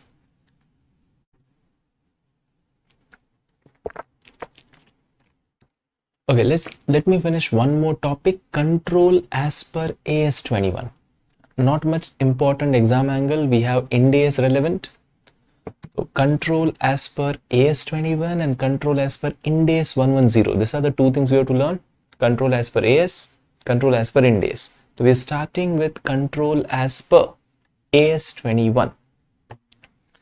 Now, accounting standard 21 says, when do I have a control? Okay, Shravani has some doubt. Let me take this. Sir, in case 2, can't we consider holding company as AB Limited, preparing CFS and avail exemption? Shravani, that's what we are telling. Okay, your holding company is AB Limited. If AB Limited is preparing CFS, you can avail exemption. But can I say AB holds 60% in you? The AB is holding 60% in you. So you need to take the approval of your other shareholder. You need to inform your other shareholder, BC Limited, and if they do not object, then only you can avail exemption. Clear, Shravani? So you have to inform your other shareholder, BC Limited, and if they do not object, then only you can avail exemption.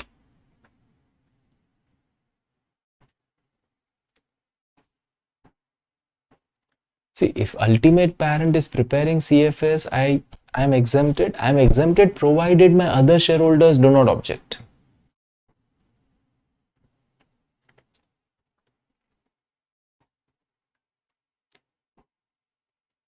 Okay, now coming to the word control as per AS21. As per AS21, when do I say I have a control? As per AS21, when do I say I have control? When you have a ownership. When you have ownership directly or indirectly of more than 50% of voting power. Okay, so you have a ownership directly or indirectly of more than 50% voting power. Okay, voting power, can I say equity shares only have? Voting power is with equity. If I hold more than 50% equity, if I hold more than 50% equity shares, then only I have a control. So AS में very clear, you should be holding more than 50% of voting power, directly or indirectly. Indirectly is only through subsidiary, not through associate or JV. Indirectly is through subsidiaries, not through associate and JV. So directly or indirectly, indirectly is through subsidiaries of more than 50% voting power, or, now see the word is or, not and, or you control the composition of board of directors. You control the composition of board of directors of the company or the board of composition of governing body of any other enterprise so as to obtain economic benefits from its activity. Okay. If I control the composition of board of directors, majority of directors I appoint or I can remove. Majority of directors I appoint or I can remove, then also I am said to have a control. So control comes by either of the two way. The word is or in between, either this or this, anything is fine. So one, you have directly or indirectly the ownership. Indirectly is through subsidiaries, but not via associate or JV. So directly or indirectly you are holding majority of voting power, or you control the composition of board of directors. Any of them present, you are said to have control. Are you clear? Any of them present, you are said to have control. Okay, now just pay attention.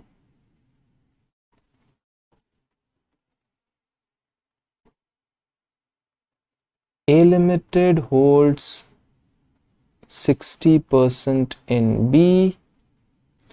B holds 60% in C. A holds 60% in B, B holds 60% in C. Whether A has a control over C, whether A has a control over C.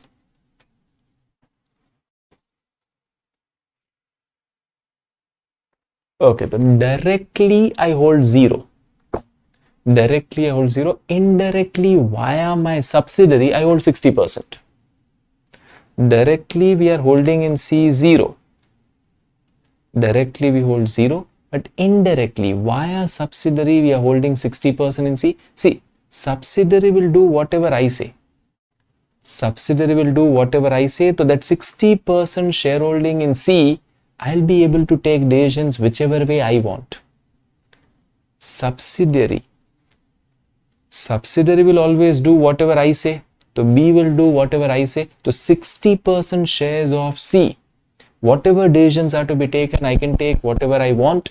So whether C is my subsidiary, answer is yes. Some people, what do? They say, sir, we hold 60% in B and uska 60% in C. This becomes 36%. This becomes 36%. No. Simple. Okay, you hold 60% in B. If you hold 60%, would you be able to take 100% decisions? Okay, you are holding 60%, but would you be able to take 100% decisions? I am holding 60%, but would I be able to take 100% decision? Yes, I hold majority. I can take decision whichever I want. Even though I hold 60%, I'll be able to take 100% decisions. The same way, B holds 60% in C, but I control B. I'll be able to take whatever decisions I want in C. Naveen, Sudha, Shravani, even though you hold 60%, मैं 60% hold कर रहा हूँ. Decision making time, I have majority. I can take whichever decision I want. I'm not telling profit 100% belongs to me. I'm telling decisions can I take 100%? Yeah. If you have a control is control. There cannot be 60% control. Control क्या होता है? You control. You take whatever decisions you want. So with 60%, you can take whichever decisions you want. Are you getting my point? With 60%, you can take whichever decision you want. It's not like you can take 60% decision. You can take 100% decisions. All decisions you'll be able to take because you have majority. So over here, whether I have a control over C, directly I hold 0, but indirectly I hold 60%. Whether I have a control, answer is yes. Did you got it? Don't do 60 into 60 becomes 36%. No. You control B. As you control B, B will do whatever you say. So now B holds 60% in C. So 60% voting right of C will be based on what you say. मैं जैसे बोलूंगा वैसे B करेगा. So 60% voting right of C is with me, not 36%. 60% voting right I can do in a manner what I want. That's why I'll also control C. Okay.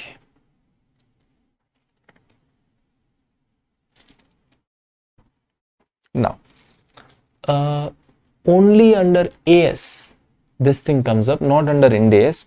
It is possible that an entity is controlled by two enterprises. मेरे दो बाप. Seen the movie Gopi Kishan? The entity is controlled by two enterprises. One by virtue of majority shares, and second by virtue of agreement is controlling the composition of board of directors. Okay. So imagine there is X Limited. A Limited holds 60%. B Limited holds 40%. So in X Limited, A Limited holds 60, B Limited holds 40. So can I say who has a control over X Limited? A holds 60, B holds 40. Who has a control over X Limited? Sir, A holds 60, na? Now, just a minute. there is agreement between A Limited and B Limited which empowers B Limited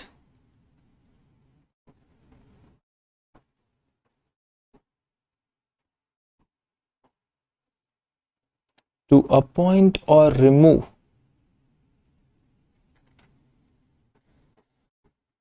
majority directors of X Limited. Okay, so now what happened? A Limited has a control over X by virtue of holding more than 50% voting power. A Limited has control over X by virtue of having more than 50% voting power. And B Limited has control. B Limited has control over X because it controls the composition of board of director. The problem is A also has control over X, B also has control over X. Can I say two parent ho gaye? So it is possible the entity is controlled by two entities. One by virtue of majority voting power, second by virtue of agreement wherein they have a right to appoint or remove majority of directors. So now in this case, A also controls X as per the definition. B also controls X. So A Limited controls X, B Limited also controls X. Both A Limited and B Limited, both of them will consolidate X Limited. Did you got it? Both of them will consolidate X Limited. Check. So both the enterprises need to consolidate that enterprise. So A Limited will also consolidate X, B Limited will also consolidate X. So you have two parents, but this is only under AS, not under Ind AS. I just try it over here. This is not possible under Ind AS.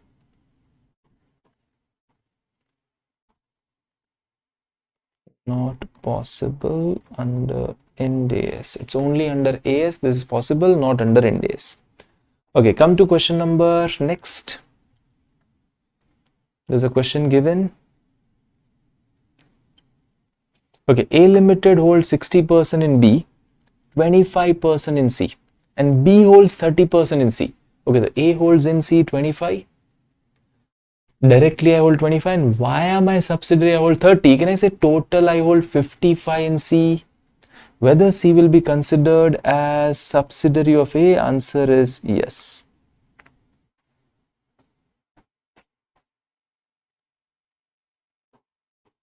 Okay, so direct holding 25%, indirect holding via subsidiary. How much do I hold via subsidiary? 30. The total holding is becoming more than 50%. It's 55%. Are you clear?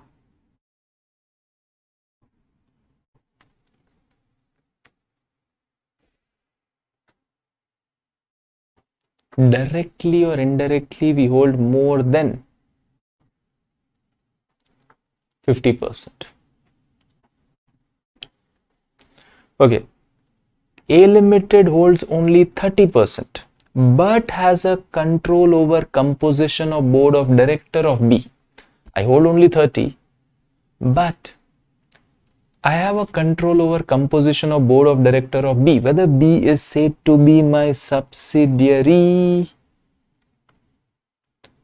Answer is yes. Condition B of definition is satisfied.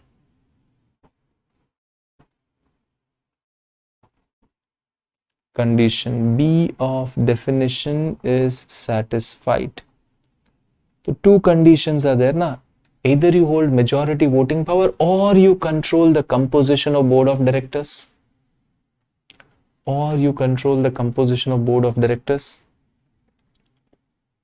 ठीक है. Next, A Limited holds 30% in B. A Limited is holding 30% in B, but has an option to purchase. Additional shares, which would increase the holding to 55%. You currently hold 30%, but your option to purchase, right to purchase in future, you may purchase, you may not purchase. Okay, if I have an option, whether option gives me voting right now, whether option right to purchase shares in future, whether option gives you a voting right now.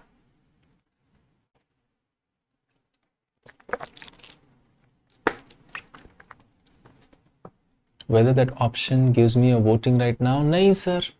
If I exercise the option, I take the shares, then I get the voting right. Today I have not yet exercised. So they don't give me voting power. I have only 30% voting power. I don't have 55% voting power. I have only 30% voting power. Do I have a control? Answer is no. So whether B Limited will be considered a subsidiary? Answer is no. Potential equity share. Options are potential equity shares. They can become equity shares in future. Potential equity shares do not have voting power. Potential equity shares do not have voting power. Clear? So as of today, I hold how much voting power? 30% only. As of today, I hold how much voting power? It's only 30%. I don't have majority voting power.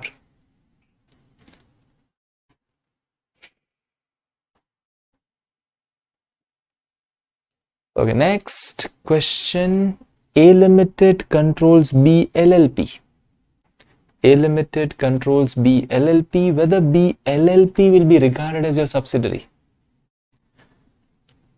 So A Limited controls B LLP. So whether B LLP is my subsidiary? Answer is yes. Subsidiary is an entity which is controlled by another entity.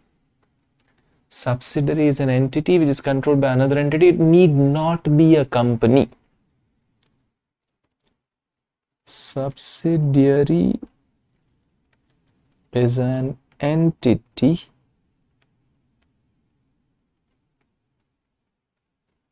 which is controlled by another entity. Full stop. It need not be a company.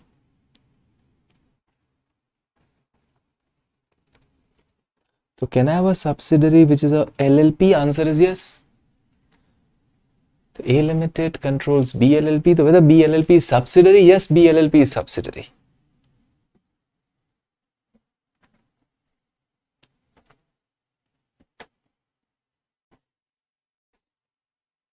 Okay, next question. Infosys Limited controls the composition of board of trustees of Infosys Gratuity Trust. Okay, so Infosys Limited has formed Infosys Gratuity Trust, and we will have a control over composition of board of trustees.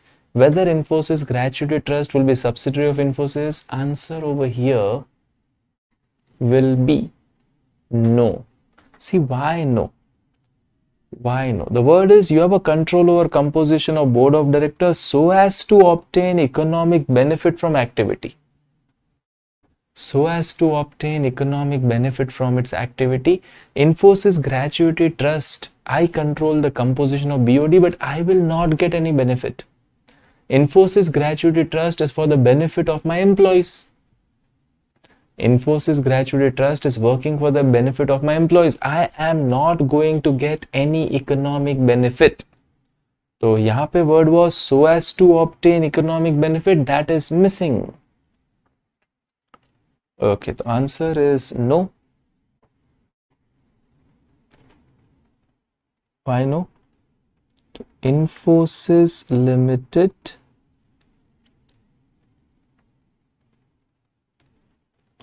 will not get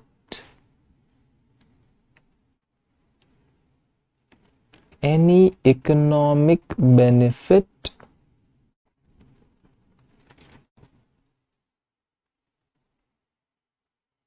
out of activities of Infosys Gratuity Trust.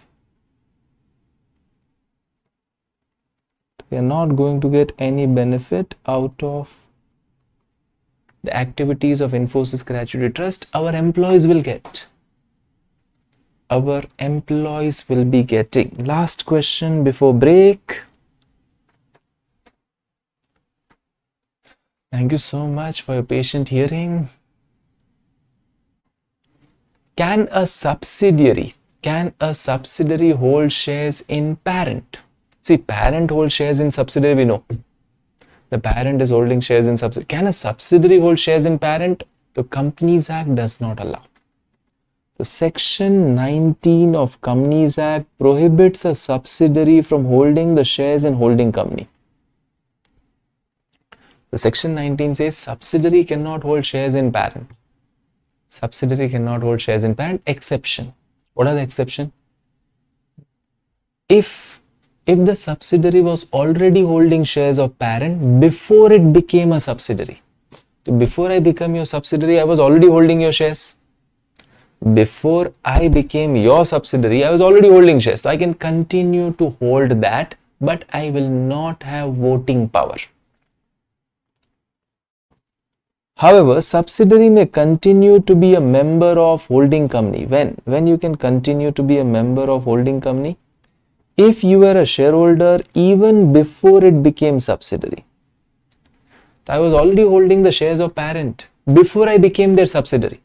Before I became your subsidiary, I was already holding your shares. I can continue to hold that, but I will not have voting power.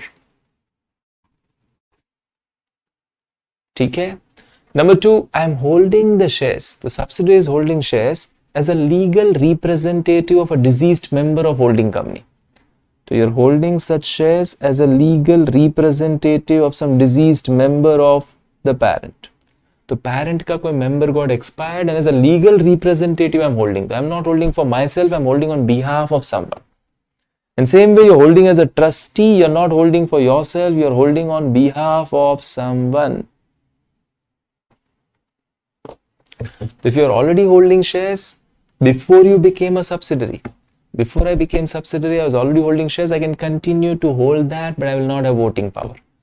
Or if I'm holding on behalf of someone else, as a trustee I'm holding, or as a legal representative of a deceased member I'm holding, then I can continue to hold it. Any doubts? Anybody till now?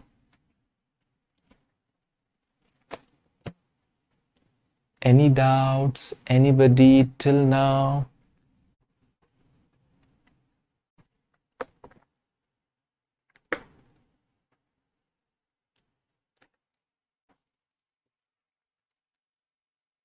Okay, thank you. Now we take a break. So we finished control as per AS21. We'll start with the control as per Ind AS after the break. It's 8 hours and 25 minutes, 10 minutes break. We are meeting back at 8 hours 36 minutes. It's 8 hours and 25 minutes. We are meeting back after 10 minutes, 8 hours 36 minutes. Enjoy your break.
Okay, hi, welcome back. Give me a thumbs up, all of you.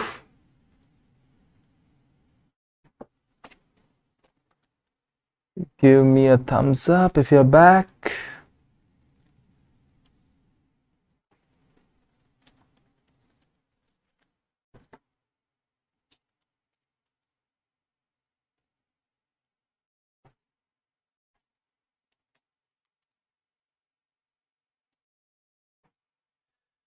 Okay, now we go to the definition of the word control as per Ind AS 110. I repeat, we go to the definition of the word control as per Ind AS 110, which is very important. This is very, very important. The whole chapter is now on this definition. This unit number 3, the whole is now based on this definition.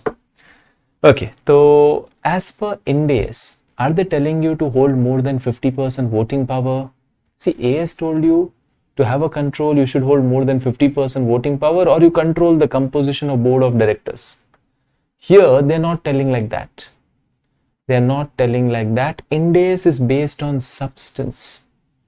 I repeat, Ind AS is based on substance. So they say that the investor controls investee. Investor controls investee if and only if all the 3 elements are present. All. They don't tell you hold more than 50% voting power, but they say all these 3 elements should be present. 1, you should have a power over investee. What do you mean by the word power over investee? Unilaterally able to take decision. Unilaterally. Could say able to take decisions unilaterally. You don't need anyone's permission.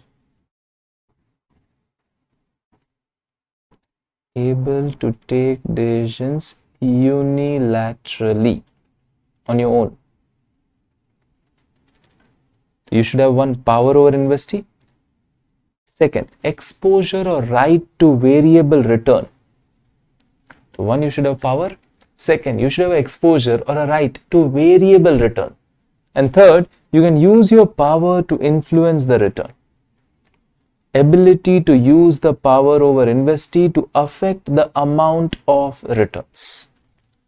To affect the amount of returns. Okay, so as per your Ind AS 110, investor has a control over investee if and only if all the following are present. 1, power over investee, you are able to take decisions unilaterally.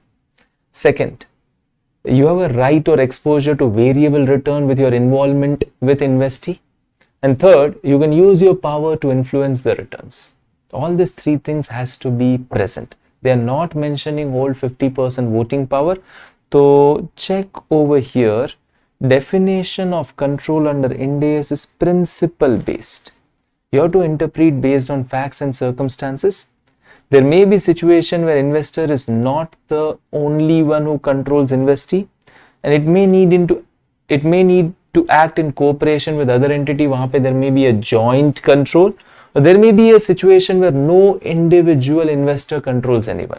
Simple words, you are required to consider the following factors while assessing control. You're required to consider the following factor: the relative holding of other shareholder. I give you example for this.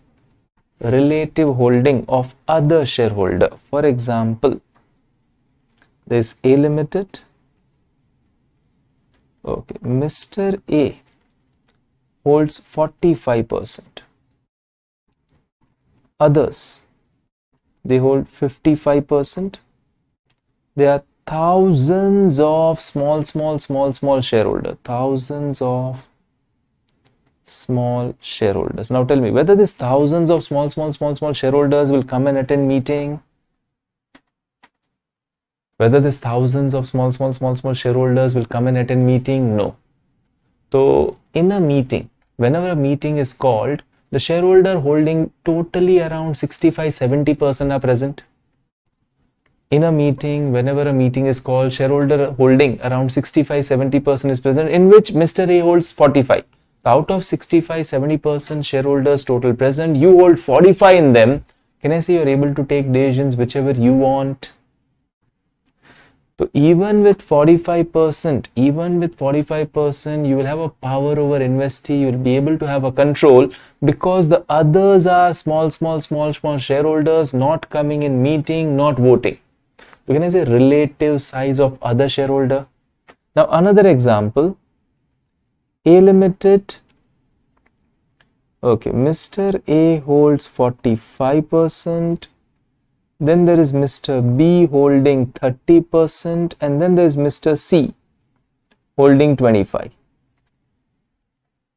Okay, the first case, this one, with 45%, I may have a control because others might not be coming, they might not be voting. So with 45%, I'm able to have a power over investee. But now in this question, I hold 45, B and C can come in a meeting, vote against me. B and C can come in a meeting and they can vote against me. And if they vote against me, can I say I cannot take the decision which I want? So now in this case with 45%, I do not have a control. The first wale case with 45% control there. Second case with 45% control is not there. See the facts and circumstances. One of them is relative holding of other shareholders. Did you understand? Second, whether other shareholders are attending meeting regularly. What is your contractual agreement with others? What is your contractual agreement with others? Sometimes I hold 45, but I have a contractual agreement with B and C. I have a contractual agreement. Imagine, chalo, I don't hold 45, I hold 55. I hold not 45, I hold 55. And B holds 30, C holds 15. Imagine I hold 55%. If I hold 55, I'm able to take decision whichever I want. But I have an agreement with B and C. I have an agreement with B and C that I will not take any decision without their approval. So even though I hold 55, I have an agreement telling I'll not take any decision without the approval of B and C. So even with 55%, I cannot take decisions unilaterally. Because I have an agreement. To see the agreement with others, that has to be checked. The relative holding size of others, whether other shareholder attend meeting regularly, contractual agreement with others, potential voting right, option. Okay, if I have an option, if they are currently exercisable, if options are currently exercisable, they are considered under Ind AS, so I'll take this concept later. The potential equity shares, other factors. So investor has a control over investee if and only if all the following are present. Number one, you have a power over investee. You have a right or exposure to variable returns. And number three, you can use your power to influence your returns. Shall I move ahead? Potential voting right, I'll cover it later. Okay, question. A Limited holds 40% equity shares of B. You hold 40. Do you have a power over B? You hold 40. Do you have a power over B? May or may not be.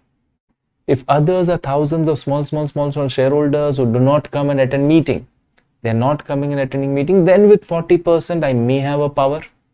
But if others are big shareholders, they also come in a meeting, then in that case with 40% I may not have a power. The answer is may or may not be, depends on relative shareholding of other shareholders, whether they attend meeting or not, other factors. Shall I move ahead? Okay, next, whether potential equity share would be considered while determining control under Ind AS. Okay, potential equity share, option, right to buy the shares. So if I have options, do I consider it when I'm determining control? So I already hold 25%, but I have an option to buy 30% more. I already hold 25, but I have an option to buy 30% more. Do I consider it?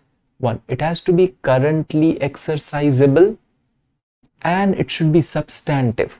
Okay. Potential equity shares which are substantive are considered while determining control. Potential voting right which are substantive. For a right to be substantive, you have a practical ability to exercise the right. You should have a practical ability to exercise right. In most cases, it has to be currently exercisable. It has to be currently exercisable. The simple word. If that option is currently exercisable and it's substantive, substantive means you will go for that. You will exercise it. Then you consider it. Okay, imagine I tell you one thing.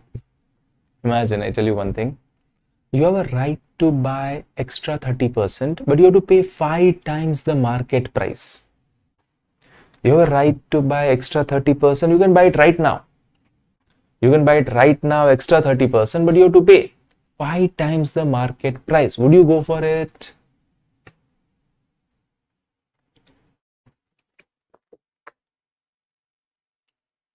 You have to pay 5 times the market price. Would you go for it? No, sir. I'll not go for it. Then the right is not substantive. To be substantive. Substantive means you will go for it.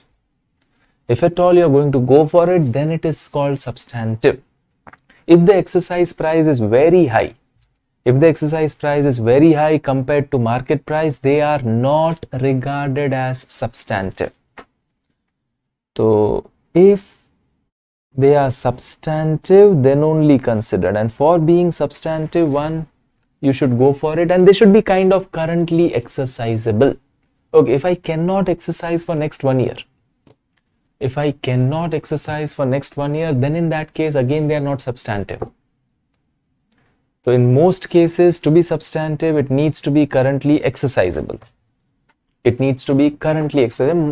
Actually, the word is, it should be exercisable when decisions are to be taken. Okay. It should be exercisable when decisions are to be taken. Imagine after 1 month, there is a meeting. Any decisions are there, decisions are taken in a meeting, and meeting is scheduled after a month. Okay, if it is exercisable within a month, before that, nobody can take decisions only. Decision is to be taken in a meeting which is scheduled after a month. If it is exercisable within a month, I say it is substantive. But if it is not exercisable within a month, so can I say meeting date, I would not be having the shares because they are not yet exercisable, then they are useless. Meeting mein, if I am able to use that holding, then only it is useful, na? So to be substantive, it should be exercisable when decisions are to be made. In most cases, it should be currently exercisable.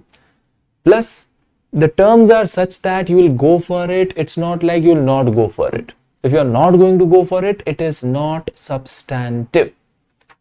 Any doubts? Anybody with this? Any doubts? Anybody with this? The word substantive has been discussed in detail later.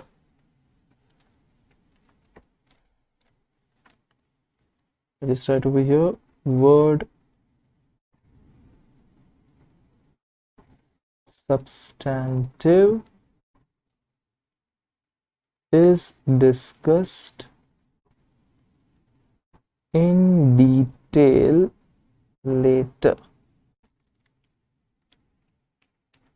Okay, now there were 3 elements in your definition.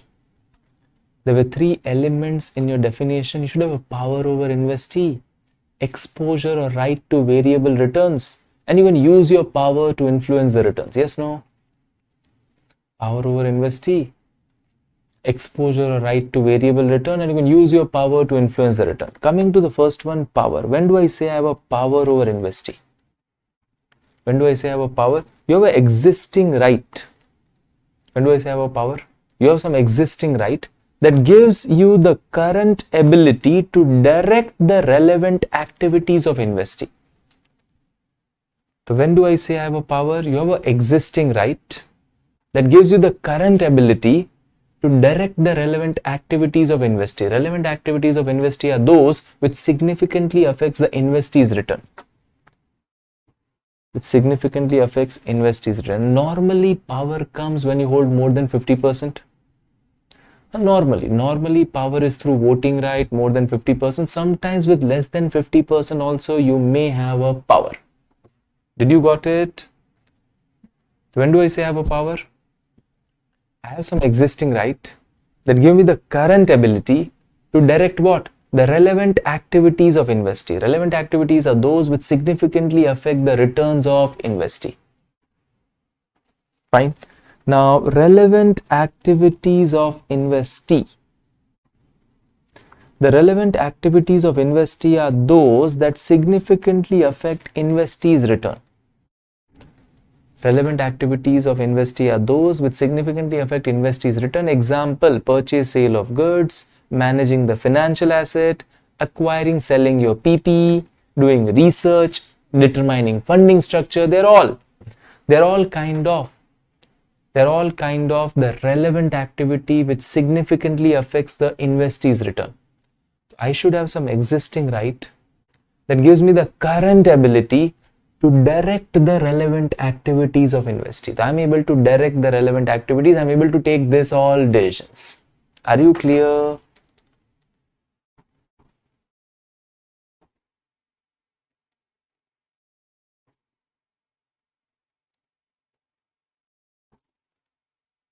Okay, just few examples I've highlighted. Okay, now there may be a situation where two or more investor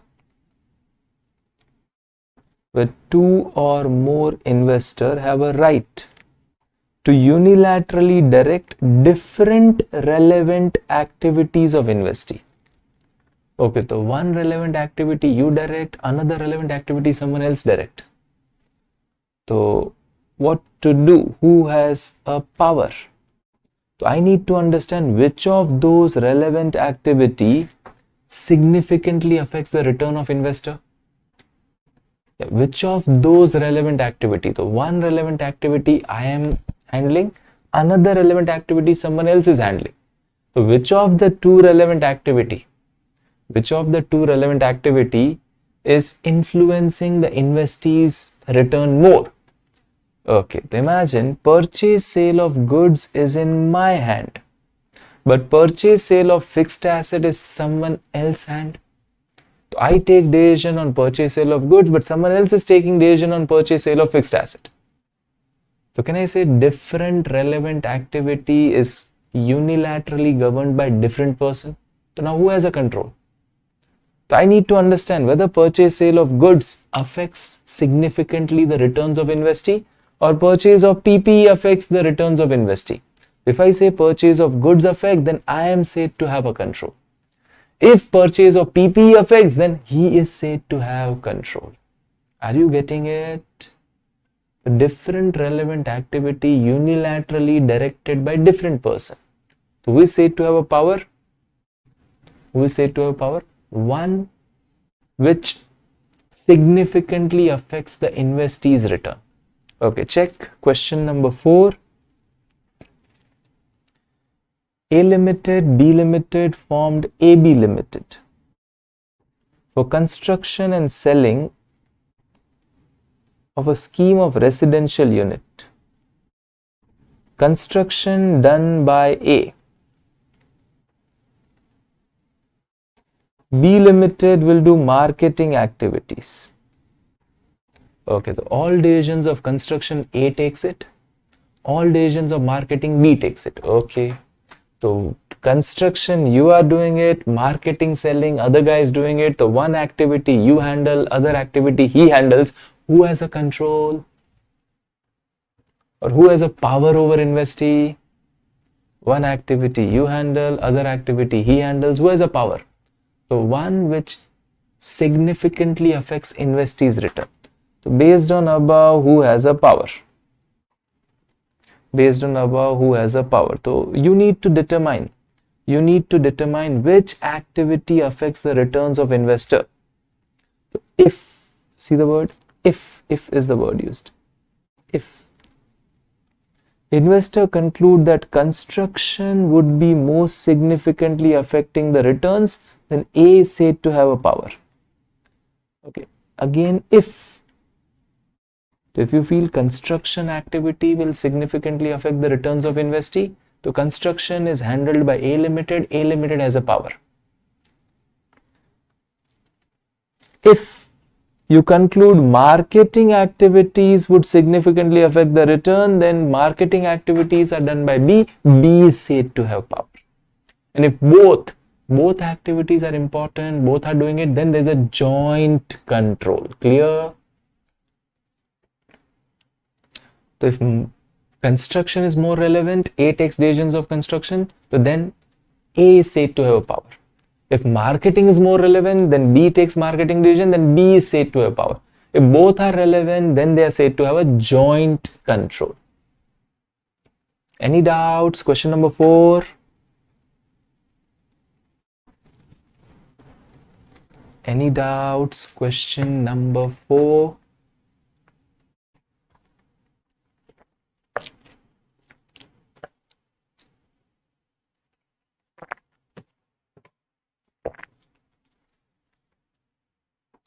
Okay, next question number 5. Next is question number 5. Thank you all. A Limited is a fund manager of a fund X. Okay, so A Limited is a fund manager of fund X. Okay, 10% units are held by A, fund X ka, 90% are held by other investors. Majority of unit holder have a right to appoint a committee which will manage the day-to-day admin. Okay, there's a committee which will manage day-to-day admin activity. Okay, decisions related to investment, disinvestments will be taken by asset manager, that is A Limited, who has a power over the fund. Okay, now can I say in case of a mutual fund, what will be the things which significantly affects the returns of mutual fund? The day-to-day routine activity or investment, disinvestment decision? What will be the relevant activity which directs significantly the returns of mutual fund? The routine activities or investment, disinvestment decision? Sir, investment, disinvestment decision. And if you just check out, committee is there for the routine work. Investment, disinvestment decision are with A Limited. Investment, disinvestment decisions are with whom? A Limited. So A Limited is said to have a power over the fund. I'm telling A Limited is said to have power. I'm not telling control. For control, there are other two things also. So A Limited is able to direct the activities that most significantly affect the returns of the fund. So A Limited has a power. However, this does not mean A Limited has a control. We need to check the other elements of control evaluation. Consideration is to be given for other elements of control evaluation as well. The most important thing under mutual fund is investment, disinvestment decision. Most important is investment decision, and that is handled by A Limited, the asset manager. The asset manager has a power over the fund. Power hai. Whether he is a control or not, there are other two elements. Remember, right or exposure to variable return, and you can use your power to influence the return. Clear? Okay. So for the word power, the word, when do I say I have a power? There's a current, there's an existing right. I have some existing right that give me the current ability to direct the relevant activities of investee. I repeat, I have some existing right that give me the current ability to direct the relevant activities of investee. We understood the word relevant activities of investee.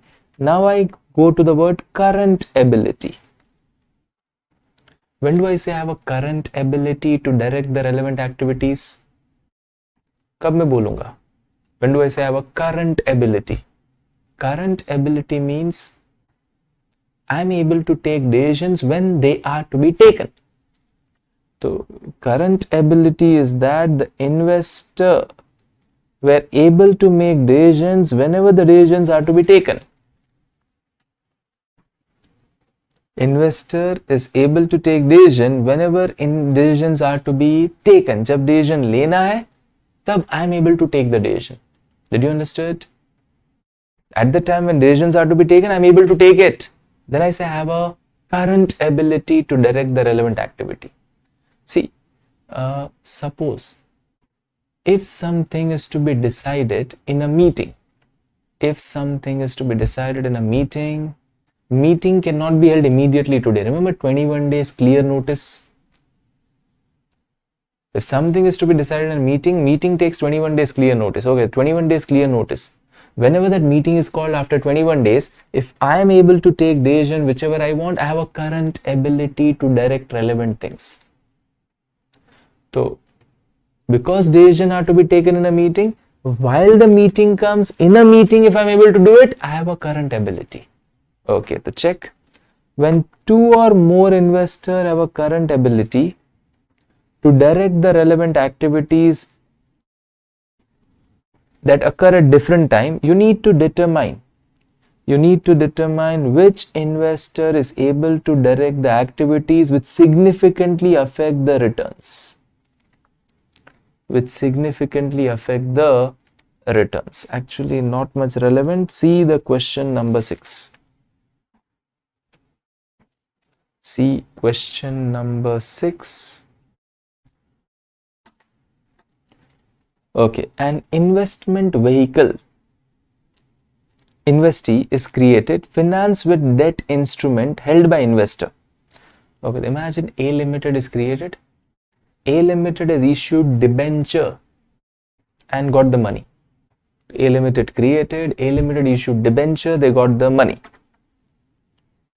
So A Limited created, financed by debt instrument and equity instrument held by number of people. Okay, the debt instrument held by only one investor. Debt instrument, only one investor.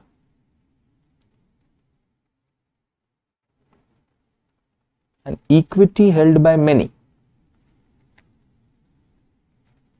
Okay, equity tranche is designed to absorb first losses and they get the residual return.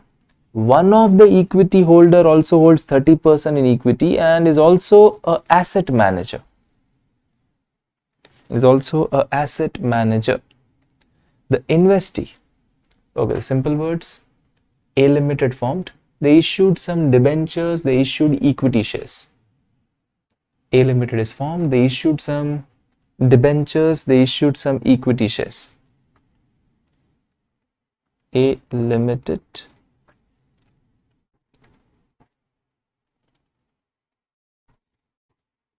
an investment company.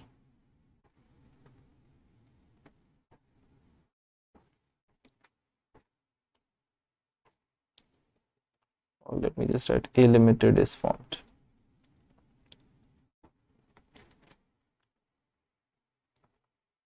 They issued equity shares and debentures and got money.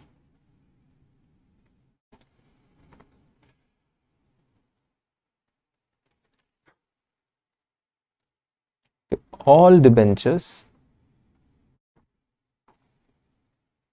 are held by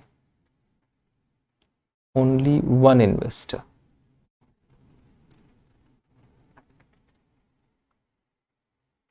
Equity shares are held by many investors.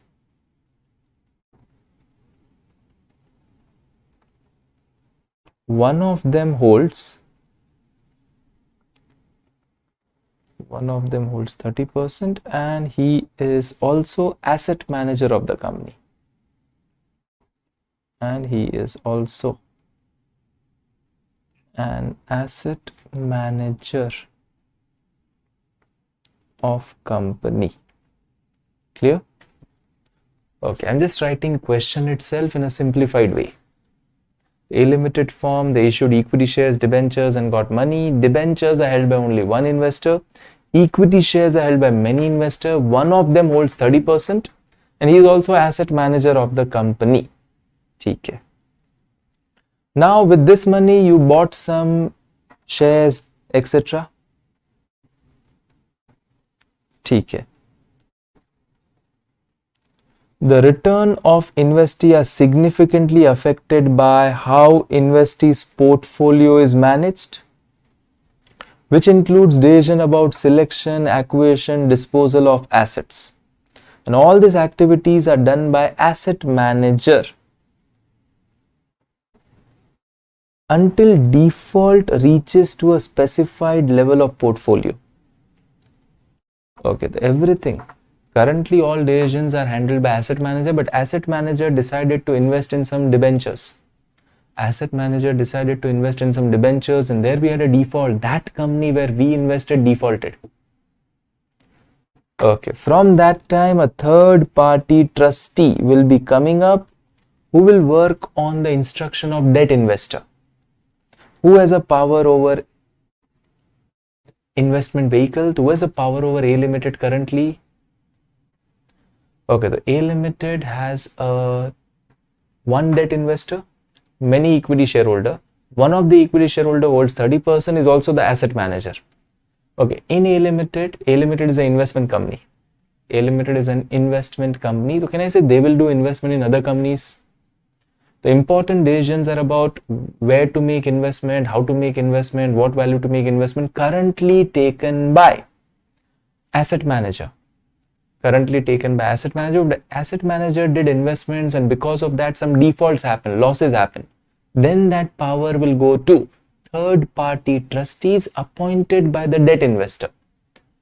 So who has the current ability to direct the relevant activity, asset manager or the debt investor? Who has the current ability to direct the relevant activity, asset manager or that debt investor? See, currently it's all with asset manager. If asset manager invested somewhere, Srinidhi, currently it's with asset manager. Asset manager invested somewhere and wahan pe there were defaults. If asset manager invested somewhere and if there were defaults, can I say then the debt investor will appoint a third party trustee? The debt investor will appoint a third party trustee in case default happens. Till now that defaults have not happened. So can I say till now everything is managed by asset manager? Did you got it?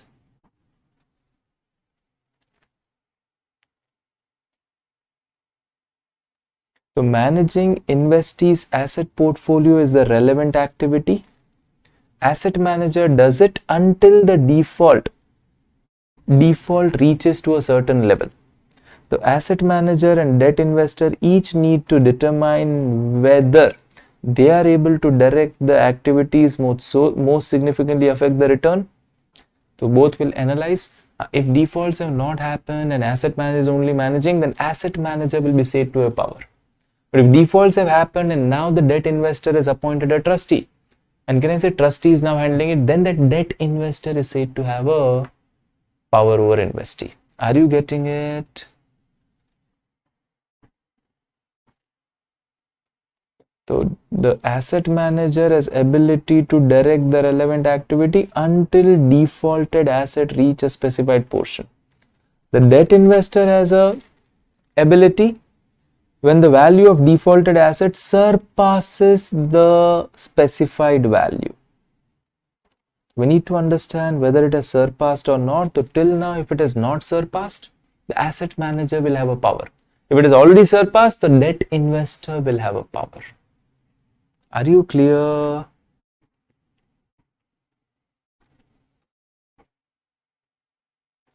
Are you clear? Okay, last point of the day, rights that give power. Last point of the day, rights. Remember the word was you have an existing right that give you the current ability to direct the relevant activities. So we understood the word relevant activity, we understood current ability, and now existing right. Rights can be of two types. Power comes from a right. I have a right, because of that I have a power. The power comes from right. To have a power, investor must have an existing right that gives you the current ability to direct the relevant activities. Clear? Now, the rights can be of two types: substantive, protective. Rights can be of two types: substantive, protective. Substantive rights, they give us power. Protective right do not give us power. So, for deciding whether power is there or not, we consider substantive right. So, for determining whether we have a power or not, we consider only what? Substantive. If a right is substantive, they are basically considered in determining power. But if it's a protective right, they are not considered in determining power. Protective rights are not considered in determining power. Protective rights do not give power to you and they don't take away others' power. Protective right do not give power to you and they don't take away others' power also. For example, sir, what is a protective right? Any example of a protective right? Imagine, I've taken a loan from a bank. Now, bank is telling that before you take a new loan or before you declare dividend, you take my permission. Okay, so before I take a new loan or before I declare dividend, I have to take bank's permission. That is what bank has told me. So now the right available with bank, that before I take a new loan or before I declare dividend, I have to take their permission. Whether it's a substantive right, whether it will give power to the bank, no. It will not give power to bank. It is just a protective right. Bank wants to be protected. Before I take a new loan, I should take their permission. Before I declare dividend, I should take their permission. If at all we are not doing well and still we declare dividend, then they will not allow me to declare dividend. They'll say, sir, repay my loan. So the thing is, these are protective right with bank. It doesn't give power to the bank and it doesn't take away power of someone else who is handling the company. So protective rights are not considered while determining control or power. Substantive rights are considered. So check, substantive right can give power to investee. Protective right do not give power over the investee. They relate to the relevant activities of investee. They relate to protect the interest of the party holding this right. They are just to protect the interest of the party. They are not to give me the power. They are just to protect my right. Did you got it? Protective rights are considered while determining control. Substantive rights are considered, not protective. Substantive rights are considered while determining control. Protective rights are not considered while determining control. Okay. For a right to be substantive, you must have a practical ability to exercise the right. You must have practical ability to exercise the right. Okay, Vishnu Prasad, there's a question, sir. Do preference shareholders have a protective right? See, if I have to take their permission before doing few things, that's a protective right. Okay, imagine I took a franchisee of McDonald's. And McDonald's has put some condition that the interior should be like this, the staff should be wearing uniform. Interior ऐसा होना चाहिए, uniform ऐसा होना चाहिए. Otherwise, how do you buy the product? How do you sell the product? Profit, loss, everything belongs to you. So you have a franchisee of McDonald's and you are running it. All profit, loss, everything belongs to you. The McDonald's India has given instruction for interior, for uniform. Can I say that is to protect their image? McDonald's India Limited has given you certain interior ke guidelines, the uniform guidelines, etc., etc. That is to protect their image. So now I cannot say that McDonald's India Limited is having a power over your company. No. You only have a power. all profit loss belongs to you, you only handle everything. They have put in some terms and condition to protect their image. So can I say they have a protective right? The franchisor, one who gives franchisee, the franchisor generally has a protective right. I'll put some terms and condition to protect my image. Okay, for a right to be substantive, there should be a practical ability to exercise the right. There might be certain barriers that prevent the holder from exercising. High penalties or high conversion price. So there's a high, they say that you need to pay 5 times the market price. If I say that I need to pay 5 times market price, I'll not exercise that right. And if I'm not going to exercise the right, then it is not substantive. So if a right is useful, it is substantive. If a right is useless, it is not substantive. If a right is useful, it is substantive. If a right is useless, it is not substantive. Then, for a right to be substantive, it should be exercisable when the decisions related to the relevant activities are to be made. In most cases, it has to be currently exercisable, but not necessary. Not necessary every time. Whenever decisions are to be made, it has to be exercisable. For example, decisions are to be made in a meeting. Meeting is going to come after 30 days. So I have a right to buy share before 30 days. Meeting will be 30 days may, I have a right to buy share after 25 days, then it is a substantive right. Because when the meeting will come, I could have exercised it, I could have used that for taking the decisions. So check, you are currently holding 30%, option to buy another 40%, which can be exercised in next 25 days. Okay, currently 30, option to buy another 40, which can be exercised in how many days? Next 25 days. Decisions are to be taken in a meeting. Meeting will come after 30 days. So can I say before meeting comes? These are exercisable. So whenever decisions are to be taken, I could have exercised this. I could have exercised this and I could have basically used my power. So then in that case, the right which you have to purchase extra 40% is said to be substantive, provided the terms and conditions are such because of which you will go for exercising. Provided the terms and conditions are such because for which you will be going for exercising. Are you clear? So substantive rights are considered while determining control is there or power is there or not. Protective rights are not considered. Any doubts? Anybody?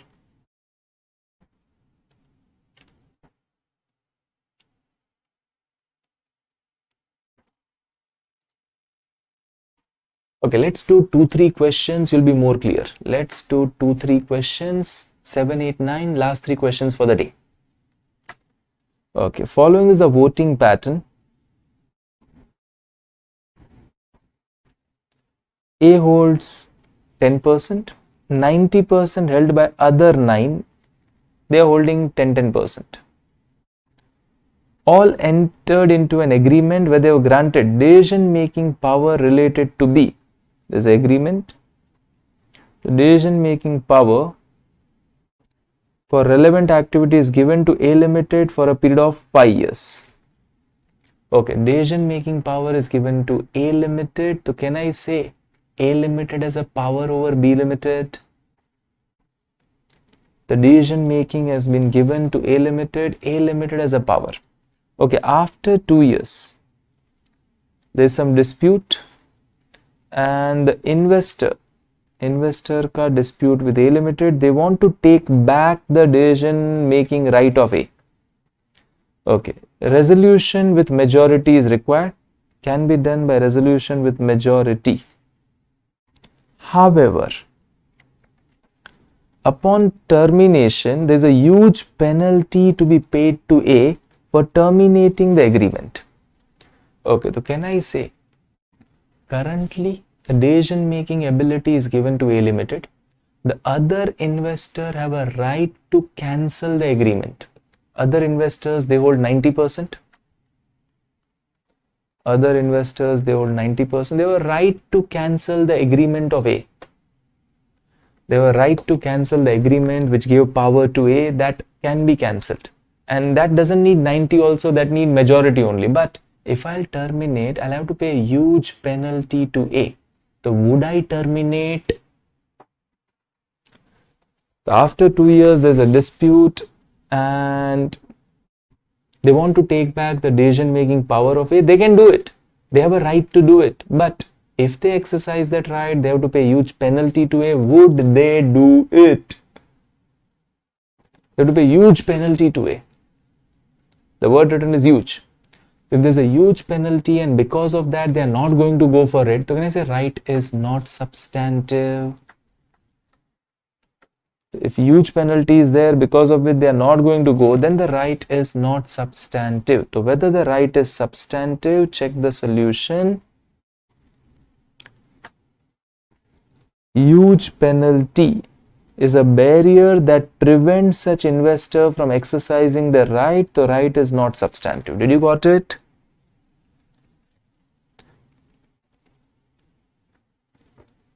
Okay, same scenario B. Same thing, except there is no penalty required to be paid. If there is no penalty required to be paid, there is no penalty required to be paid for termination. However, instead of all 4, there are only 4 investors that have a dispute with A. 4 investor. Acha, penalty nahi chahiye, but only 4 investor that have dispute with A. So now tell me whether that 4 investor will be able to get the majority. Only 4 are there and they want to take back the decision making right. Okay, the 4 investors don't have a majority. If 4 investors don't have a majority, the right which is with them to remove A is worthless. They can't do it. They can't do it. To take back decision, investor holding majority need to vote. Yahan pe the investor having only dispute with A do not have a majority. They do not have a majority, so unka right to remove will be worthless. They can't remove it. Unka right to remove A is worthless. They can't remove it because they don't have majority. So simple. If the right is worthy, it is substantive. If a right is worthless, it is not substantive. Are you clear?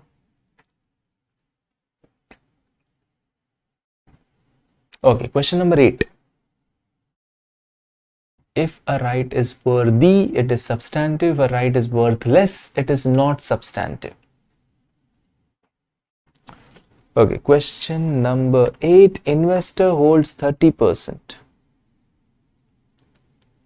Okay, and there's an option to purchase 30% more. However, exercise price is too high compared to current market price. Exercise price is too high compared to current market price, and ABC is incurring losses since last 2 years, expected to also incur the losses. Whether the right to have extra shares is substantive, you have to pay much high price. So would you exercise? You have to pay much high price. Would you exercise? No, the right is worthless. Not substantive. Not substantive. Okay, case B. Same facts as scenario A, except option price is in line with the current market price. Option price is in line with the current market price. However, you need to pay within 1 month only. It can be exercised in 1 month and you are not in a position to get the fund in 1 month time. You have to pay in 1 month. It is exercisable within 1 month only. And I don't have capacity to arrange funds in 1 month. If I don't have capacity to arrange funds in 1 month, can I say the right with me is worthless? There's a right to buy extra share, but I won't be able to buy only. I won't be able to buy only. Again, it is not substantive.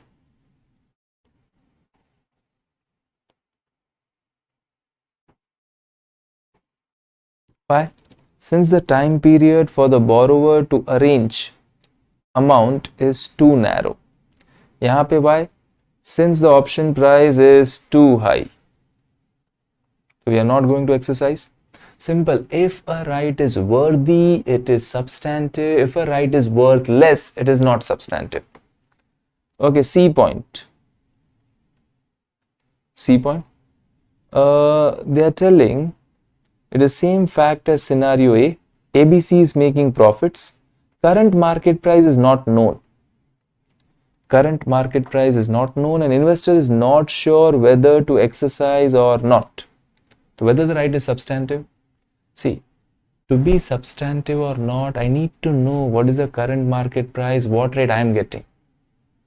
If I don't know only the current market price, can I say I doubt taking it?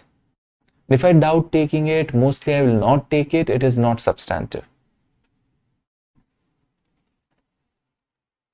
So again, not substantive because the investor is not able to obtain information about market value which is necessary to compare or which is necessary to decide. Which is necessary to decide whether to exercise or not. Okay, the first case, price is too high, not substantive. Second case, they give only 1 month time. I'll not be able to arrange fund in 1 month time. For me, the right is not substantive. And third case, I don't know the market price or whether I should go for it, don't go for it. I'm not able to take decision. Again, it's not substantive. Are you clear? Are you clear? Okay, I'll just have a simple line.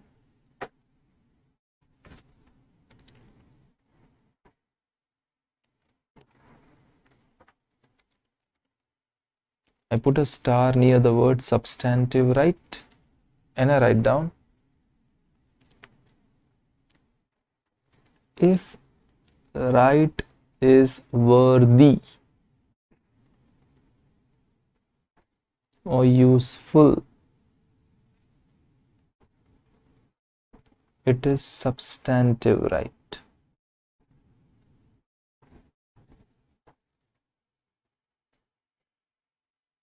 If right is worth less or useless, it is not substantive right.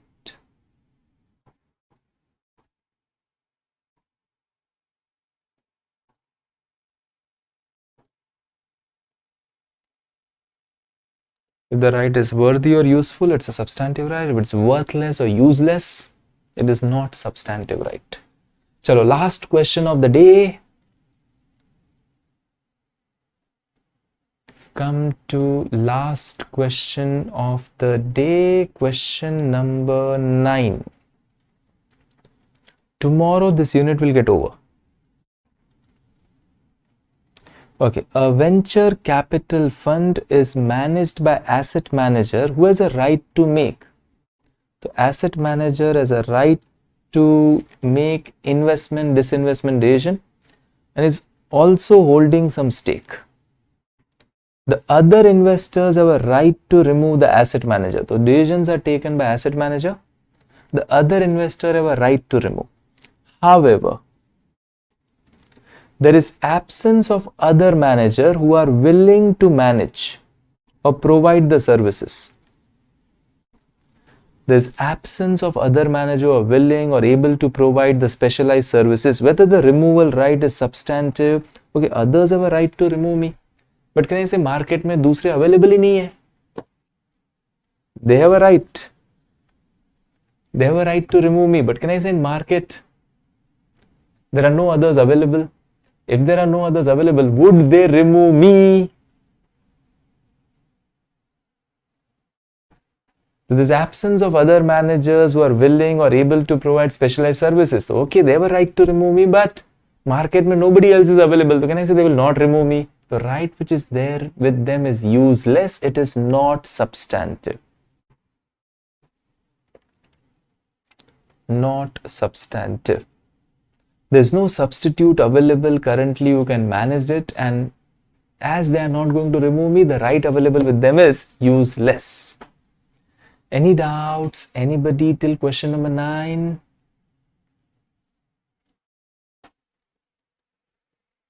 Any doubts? Anybody till question number 9? Okay, we are done for the day. We're done for the day. Remaining portion will start tomorrow. From the word protective right, we're required to start tomorrow. Actually, we'll discuss this word, but I will be starting tomorrow with this word protective right. Now, many people or many students come and tell me that, sir, there's so much things going on in life. I suffer my life. Sir, full day articleship, so much of classes. Sir, not able to have confidence to pass the examination. Exam pressure is also there. So people say, sir, I'm suffering my life. Actually, we don't suffer our life. I repeat, we don't suffer our life. We suffer our memories and imagination. I repeat, we don't suffer life. We suffer memories and imagination. Something bad happened in past and we still cling on to it. अभी भी उसी के बारे में सोच रहे हैं. Imagine someone had an attempt in CA intermediate and still keep on thinking, यार inter I could not clear, final भी नहीं होगा. You are suffering your memory. And second, we suffer our imagination. Imagine exams have not yet came. But I've started taking that exam pressure, exam fear, all that things, and I'm not able to concentrate. I'm suffering my imagination. We don't suffer life, we suffer our what? Memories and imagination. Just one request, don't suffer your memories, imagination, just be in present. Past mein gone is gone, you can't change it. What is there in your hand is the current time. If something bad happened in past, okay, let it go. And don't constantly think about future. Future will be good only if you use today properly. If I'm using today properly, my tomorrow is definitely going to be good. But just because I'm thinking about tomorrow and I'm not using my today properly, then my tomorrow is definitely affected. We are not suffering life, we are suffering our memories and imagination. Don't let it happen to you.